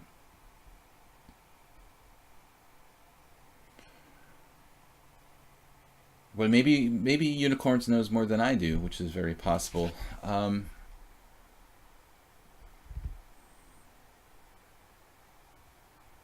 Not a lot of choices. I mean, I have to kick his knight out.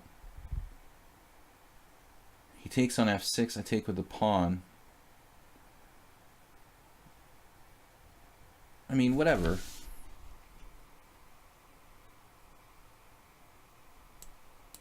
It's similar to the other line, but I don't know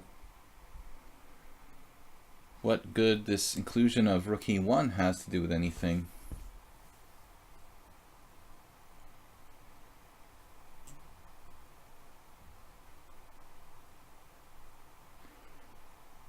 Kind of similar to the Rouser.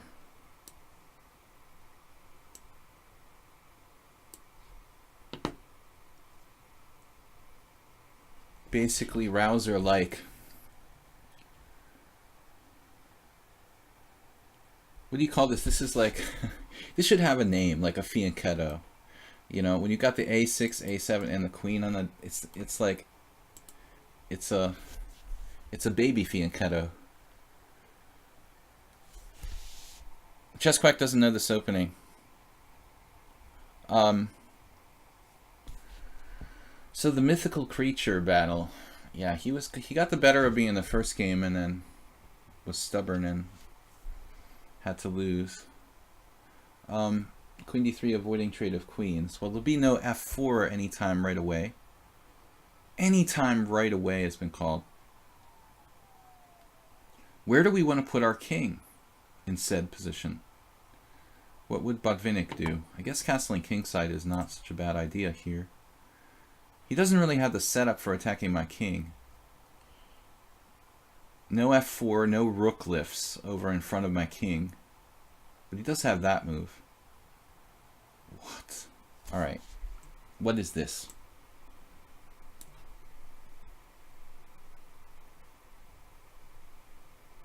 He's gonna sack the exchange? He played that move quickly. Last game he took all his time. Now he's playing faster. What is e5 about?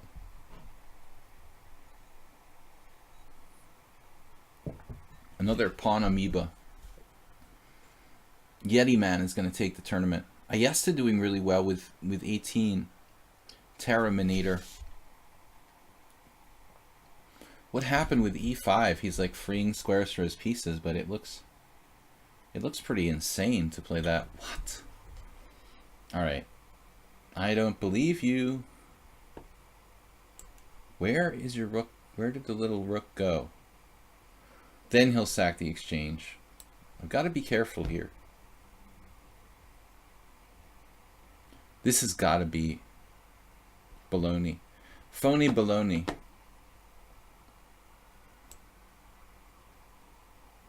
Let's play king h8 first.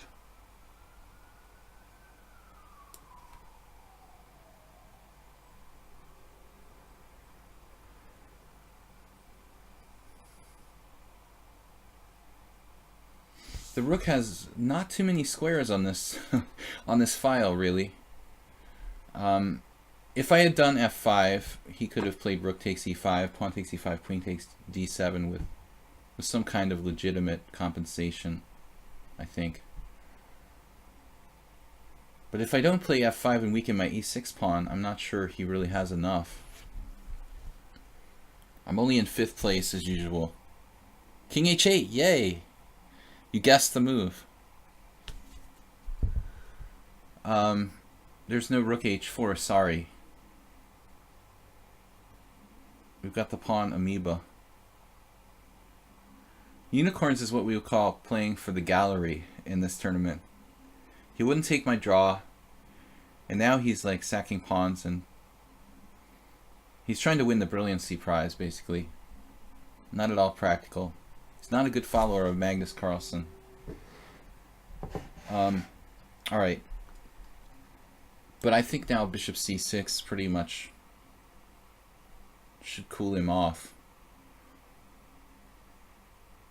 We've got f5 on the way, and there's no good squares for the rook. Everything's protected. Laser queen.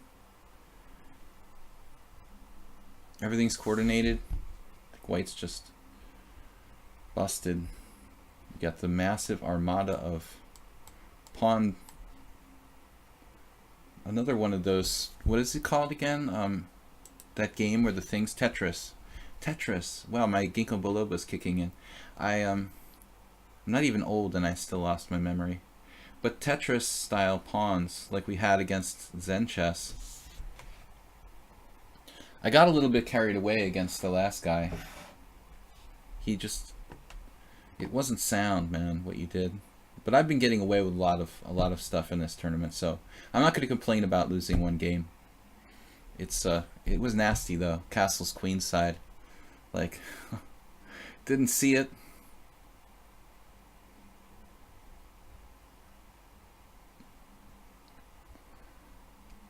Seven plus 2, Yeti man. Can anyone take him out? Maybe Unicorns is in second place somehow. Even though I beat him, he's still in second place. If I can overtake him for this game, we can have a chance for a bronze medal or something. Only 27 minutes left, so that's probably just like one more game. Actually, there should be time for two. Now he's trying to offer the exchange. I don't know if I even want your exchange, but man, it's like you kind of gotta take it, I guess. I mean, well, if I take it, he takes with a knight, and then I play like d5.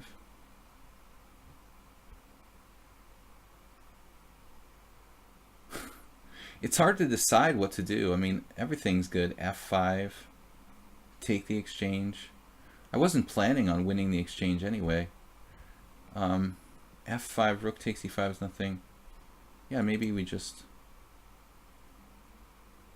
How about like rook c4? Is he going to do that or something?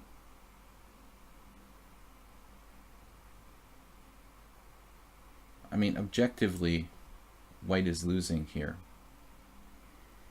I don't have to take the exchange. Maybe I can play f4 in some positions to bear down on f2. Rook c4, I have good moves there. But again, he's still trying to sack the exchange at some point, probably. Yeah, he's trying and trying.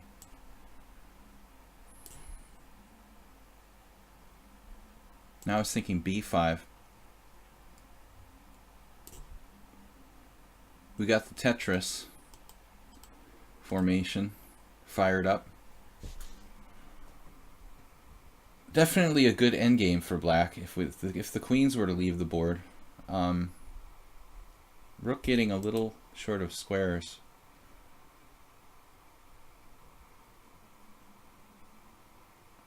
He's gonna be making another exchange sacrifice soon. One he did not plan on.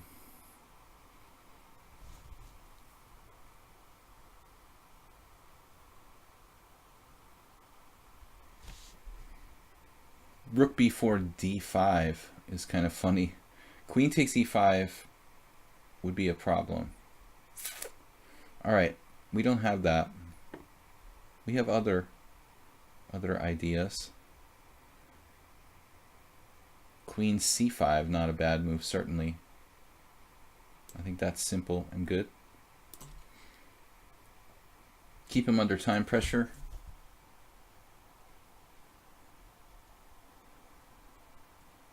The rolling amoeba in the center.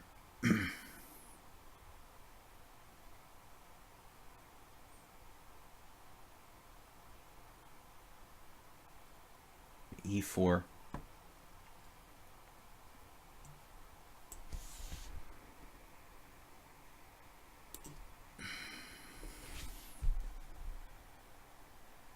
The pawn diamond. Attempting to set up the pawn diamond.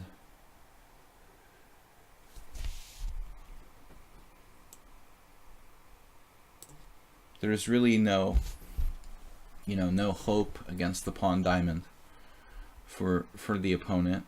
It's really like impossible, Try to get at the base of my pawn chain. It's pretty hard to do.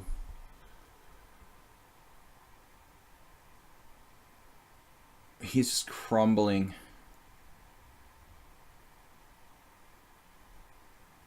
He's gonna sack a piece.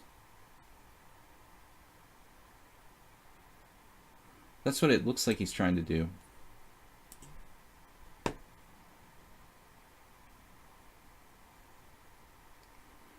My king is a little bit more open than his, so I'd really rather not trade my bishop, even if I can win a pawn or something.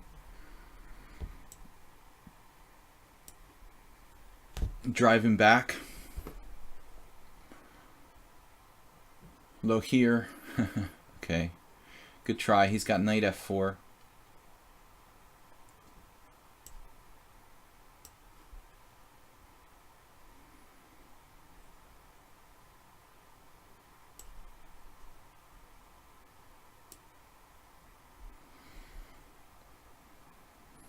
He didn't fall for knight c6 there, which was that was my hope.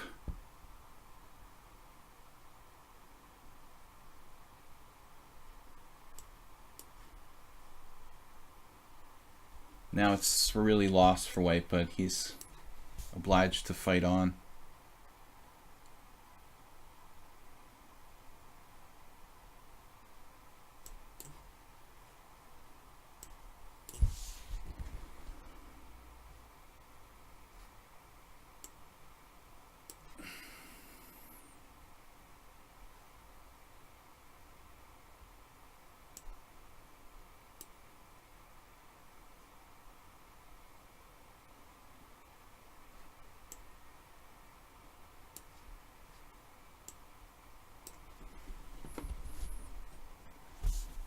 There should be time for one more game after this.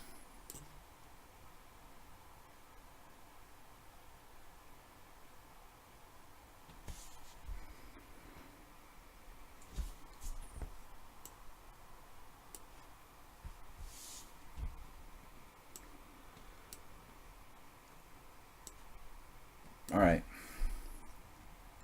Next game, Yeti Man's still unstoppable in first place. He did lose.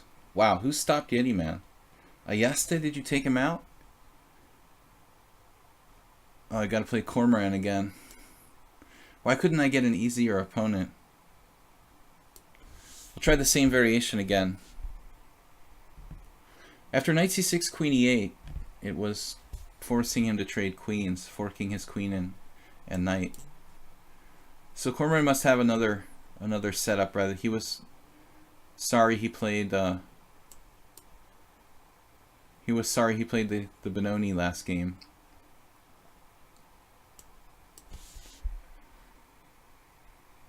This is like a kind of Tarash or something, more solid for black. Probably. We've got 20 minutes left in the tournament. Enough time for one and possibly a second game if one of them is short. But I don't think I'm going to make the prizes. I'm not even on the list. I must have... Dude, why am I in 8th place? Holy cow. How does so many people have so many points suddenly? There's like a million people ahead of me, even after beating unicorns. Wow. It's like hopeless. Knight b5.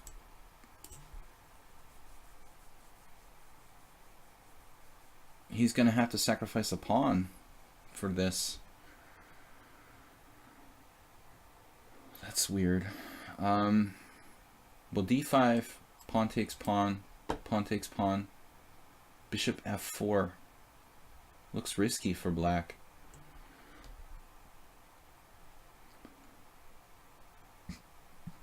It's also possible just to take the pawn with like queen takes.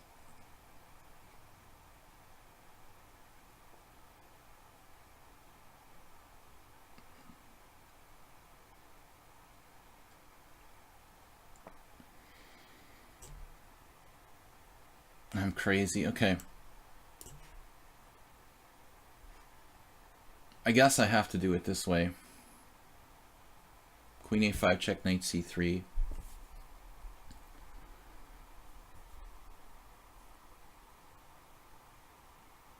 It's some kind of gambit, I guess. Black has messed up the opening. He's got queen a5 check now. Knight c3. He has to give up his dark squared bishop, which is pretty bad. It's not really what he wanted to do. So I think that black is positionally lost here.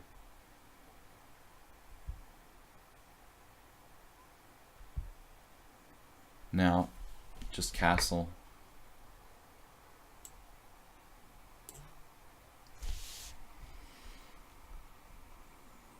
I guess I could play e4, but he has knight d4, and then maybe e5 to support the knight on d4.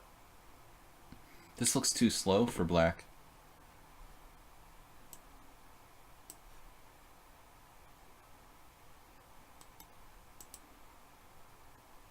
My opponent also beat me with castling. My other opponent, Cormoran, with castling queenside. There's obviously a different scenario.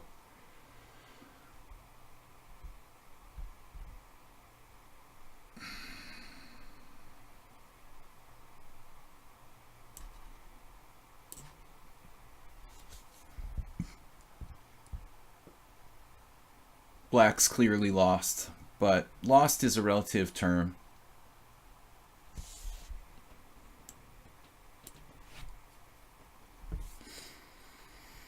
Can almost win a piece with g4.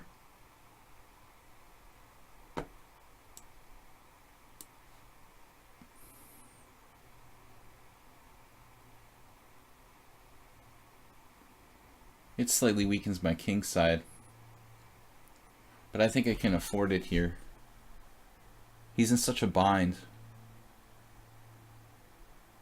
Yeti Man in first place, the mystery Yeti Man. Queen b4 doesn't really help. I'm not interested in the knight. I just want to keep him bottled up.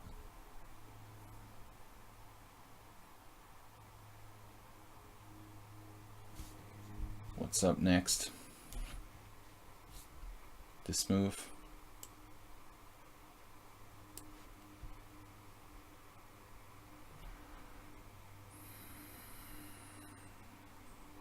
Yeah, I think I'll just keep it locked up with g5. I don't have to win a piece. I have total control of the position. Safer not to win a piece here. Just keep him tied up. Don't even have to calculate. That's a good try. The Cormoran.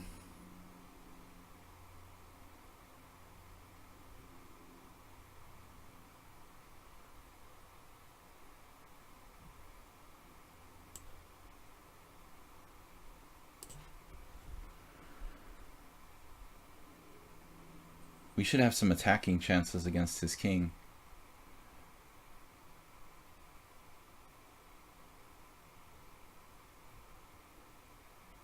Knight d4. Wow.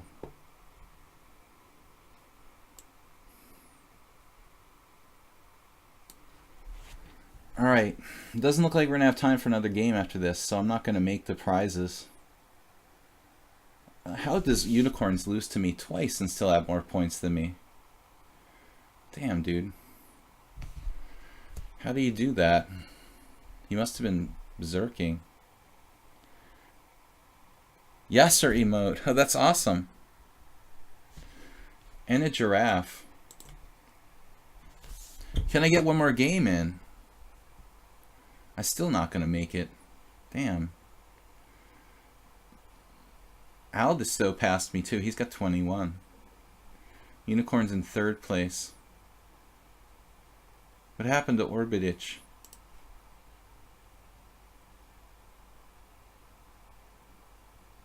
Orbitich is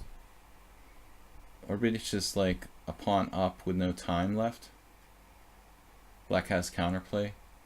Probably a draw. Probably a draw with perfect play by both sides, but Orbitich is better.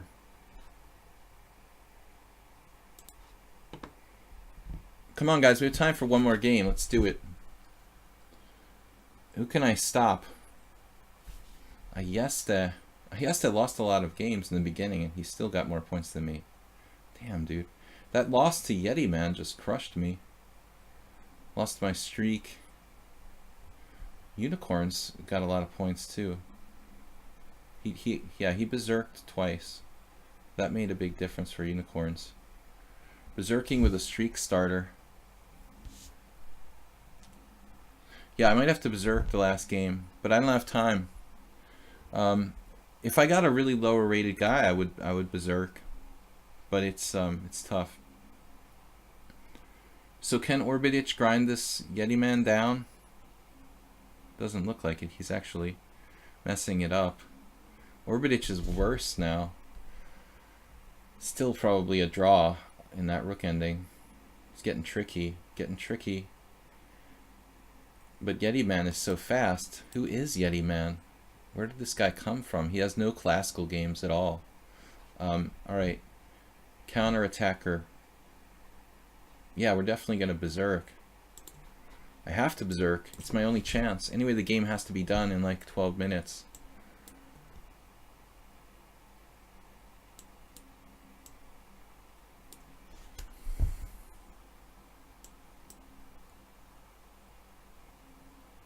Never played this guy. We're back into Rouser territory. I'm trying a different line, just in case he prepared for the last game I played. Now f4. What would Leonid Stein do? I guess here. I think f4 is supposed to be a mistake, but maybe not like that bad a mistake.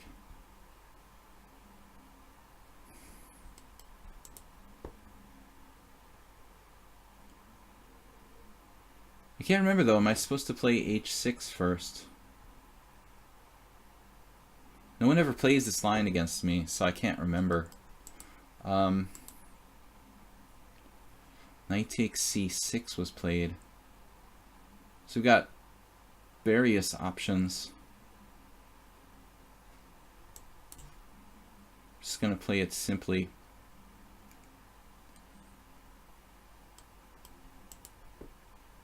I may only get like a small edge here.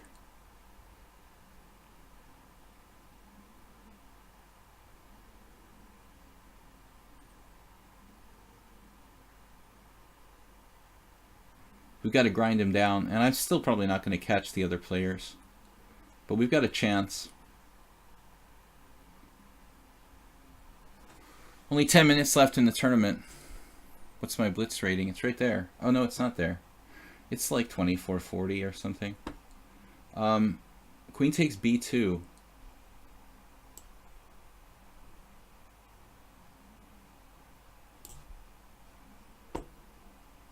My blitz rating is low. I could be higher, but I've been playing and like losing to some lower rated players. Alright. Queen takes b2. We're winning a pawn. He can't play queen d2, so he doesn't have a good type of, you know, poison pawn. He doesn't have a good way to defend the knight on c3, so he's basically, well, like, lost. It's just a question of like the best practical defense for white.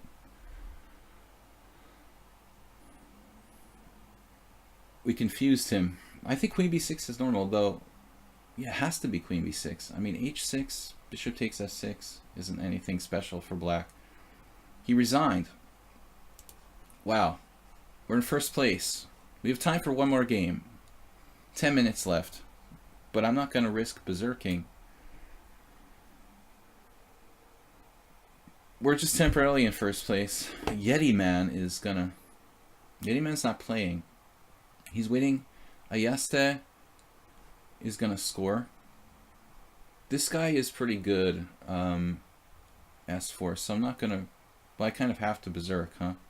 The game probably won't finish in time anyway.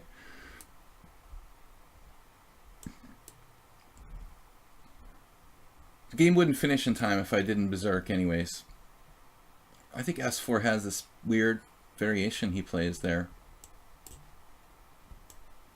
No, he just gambited a pawn.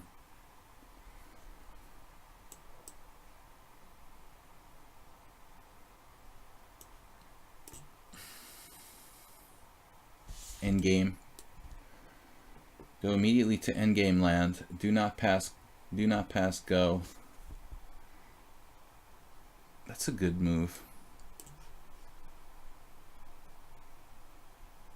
Simplify. The simplific variation.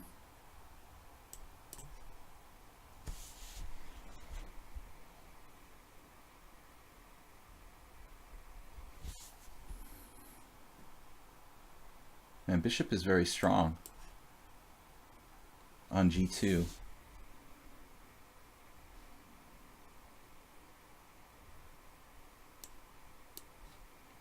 Keep an eye on the a7 pawn.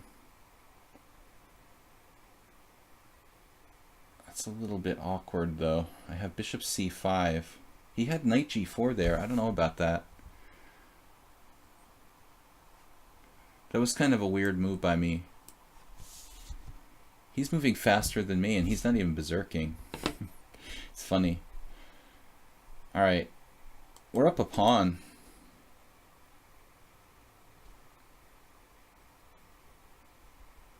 No time for messing around here.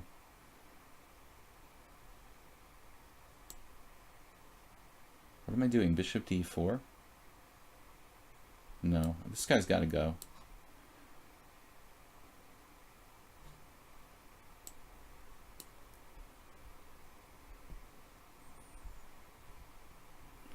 Two minutes to play.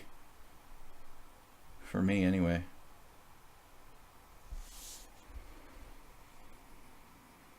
He's a pretty fast player. Not really maybe the best player to berserk against. Yeti Man ahead of me again.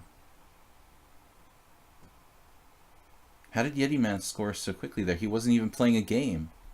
How did he get 3 points in 30 seconds?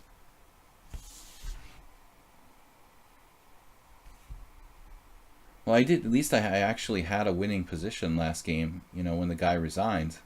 It wasn't like...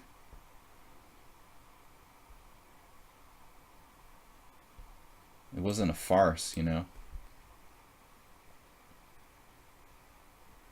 Man, this guy's pretty solid, dude. A4. That's kind of risky. Who is this guy again? From Switzerland. Man, this is going to be tough to win. In the allotted time.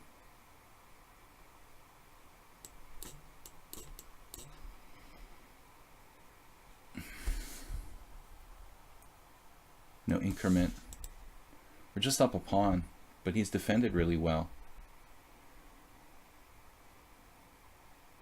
Basically got to have like Grandmaster endgame technique here. Grandmaster Lee.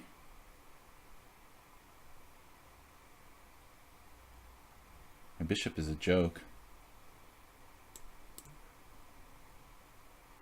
Only 5 minutes left. I mean, the game might not even finish in time for me to win. Even if I could.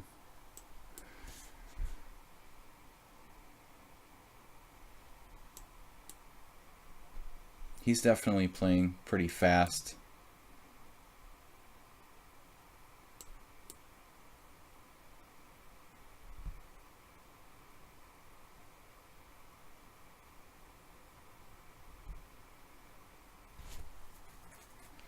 Five minutes left. Yeti Man in first place.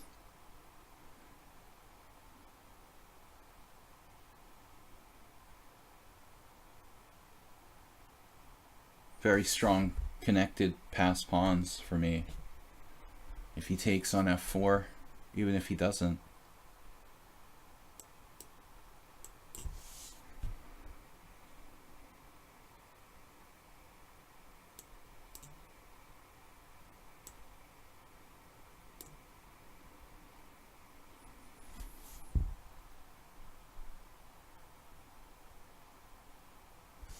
This should be a winning position for sure.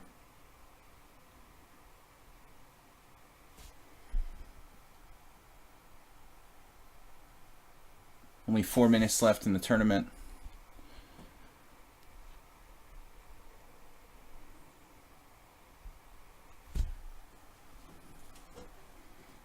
If he just stalls, Yeti Man wins the tournament.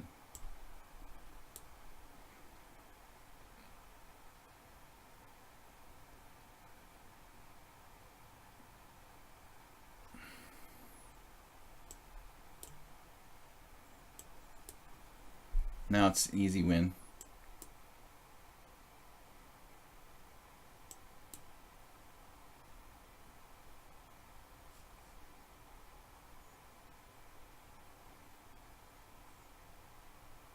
I don't think I've ever won my own tournament before. Just 3 minutes left. Yeti Man is not playing. Guess he couldn't get a pairing. Aldisto's still playing. Somebody could catch me. Ayesta and Aldisto both have 25 points. Where's the game? Aldisto is berserking, so he's the only one that can catch me. If Aldisto wins, he gets 30. But they have to finish in 2 minutes and 44 seconds. I don't think I'm going to get another game. That's it, man. We're lucky we managed to win the last one on time. In time. So, it's only 2 minutes and a half left in the tournament, and only Aldisto can catch me, I think. Though theoretically, I guess strange stuff could happen, huh? From other players? Unicorns? Unicorns is finished. Yeti Man. Yeti Man doesn't have a game. Alright. Aldisto, Ayeste. Come back board. So Aldisto needs to win in 2 minutes to reach 30 points. It looks like he has a very strong attack here, but it's not easy to break through or force a mate. And Black's actually winning on the queen side, so it's hard to say what's going on. Uh-oh. That is a problem.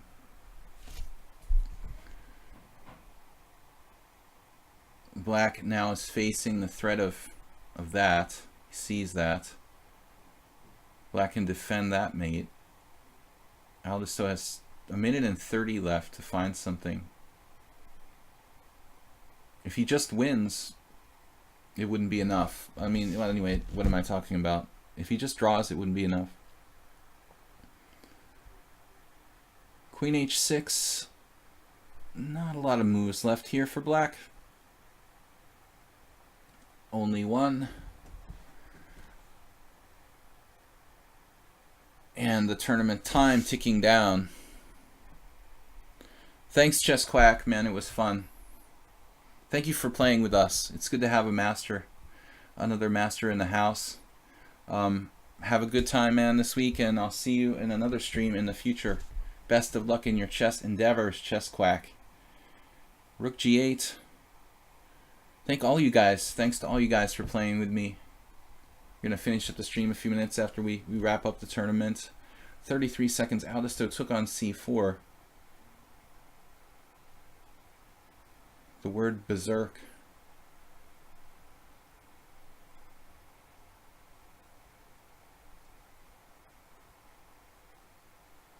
Aldisto now. Ayesta gets just 4 points for a win. If he wins, but I don't think this game's going to be over in time to affect the scores. So nobody will get a prize there. No prizes. Okay, so I won first. Yeti Man deserved second place, and Aldisto third. Aldisto had a 2452 performance rating. That is excellent. I think Aldisto, he's been the biggest improver on my stream. Yeti Man, a new player, he performed 2289 and beat me in a crazy game. I was first, maybe the first time I ever got first in my own tournament. Can't say I hogged the limelight. So I won. Yeti Man second, Aldisto third, Ayeste fourth. Aldisto really close, going for it there against Diesta Orbitich. Unicorns, Monkey, Terminator, new account. Cormoran couldn't get it going today. This new account in 10th place. So we had an average rating of 1736, not too bad. White wins 46%, black wins 49%. Whoa, what's up with that? You climbed from 8 to 1. Yeah, I climbed from 8 to 1. I was lucky there at the end, though. I mean, a couple things had to fall into place, so I was really fortunate. Again, I think it's the first time I've won. I've been doing this for like, I don't know, a few months now, and I only berserked a couple games. So I'd like to thank you guys for hanging out with me. Tomorrow will be Blitz and Classical Chess in the morning here on lichess. It's Weird Wednesday, so I play unusual openings and gambits and kind of fun stuff for a change. Thursday night, I have my subscriber stream. All you guys who are subscribers, I'd like to thank you for subscribing, supporting the stream. Please remember to resubscribe, and also check out my YouTube channel, Video Chess Training on YouTube, where I upload all the old streams, and hopefully in the future some new stuff as well. Thanks for playing, and we will see you guys in the morning, 10 a.m. Weird Wednesday on lichess. I've also got a simul on Sunday, which I'd like to tell you about. Sunday it will be, I think, 6:30 p.m. CET, Central European Time. This time I have a team game on Sunday, so it'll be a shorter simul, 30-30 with 20 players. Okay, guys, I'll see you tomorrow morning. And anyway, you're welcome for the stream. Thanks for hanging out with me. It was fun. Played some interesting games, and that's the best part about this time control 7+2. Next time it'll probably be something a little faster. Anyway, Soltigo, thanks for being here as a moderator. I want to thank all you guys again, and see you tomorrow morning. Bye-bye.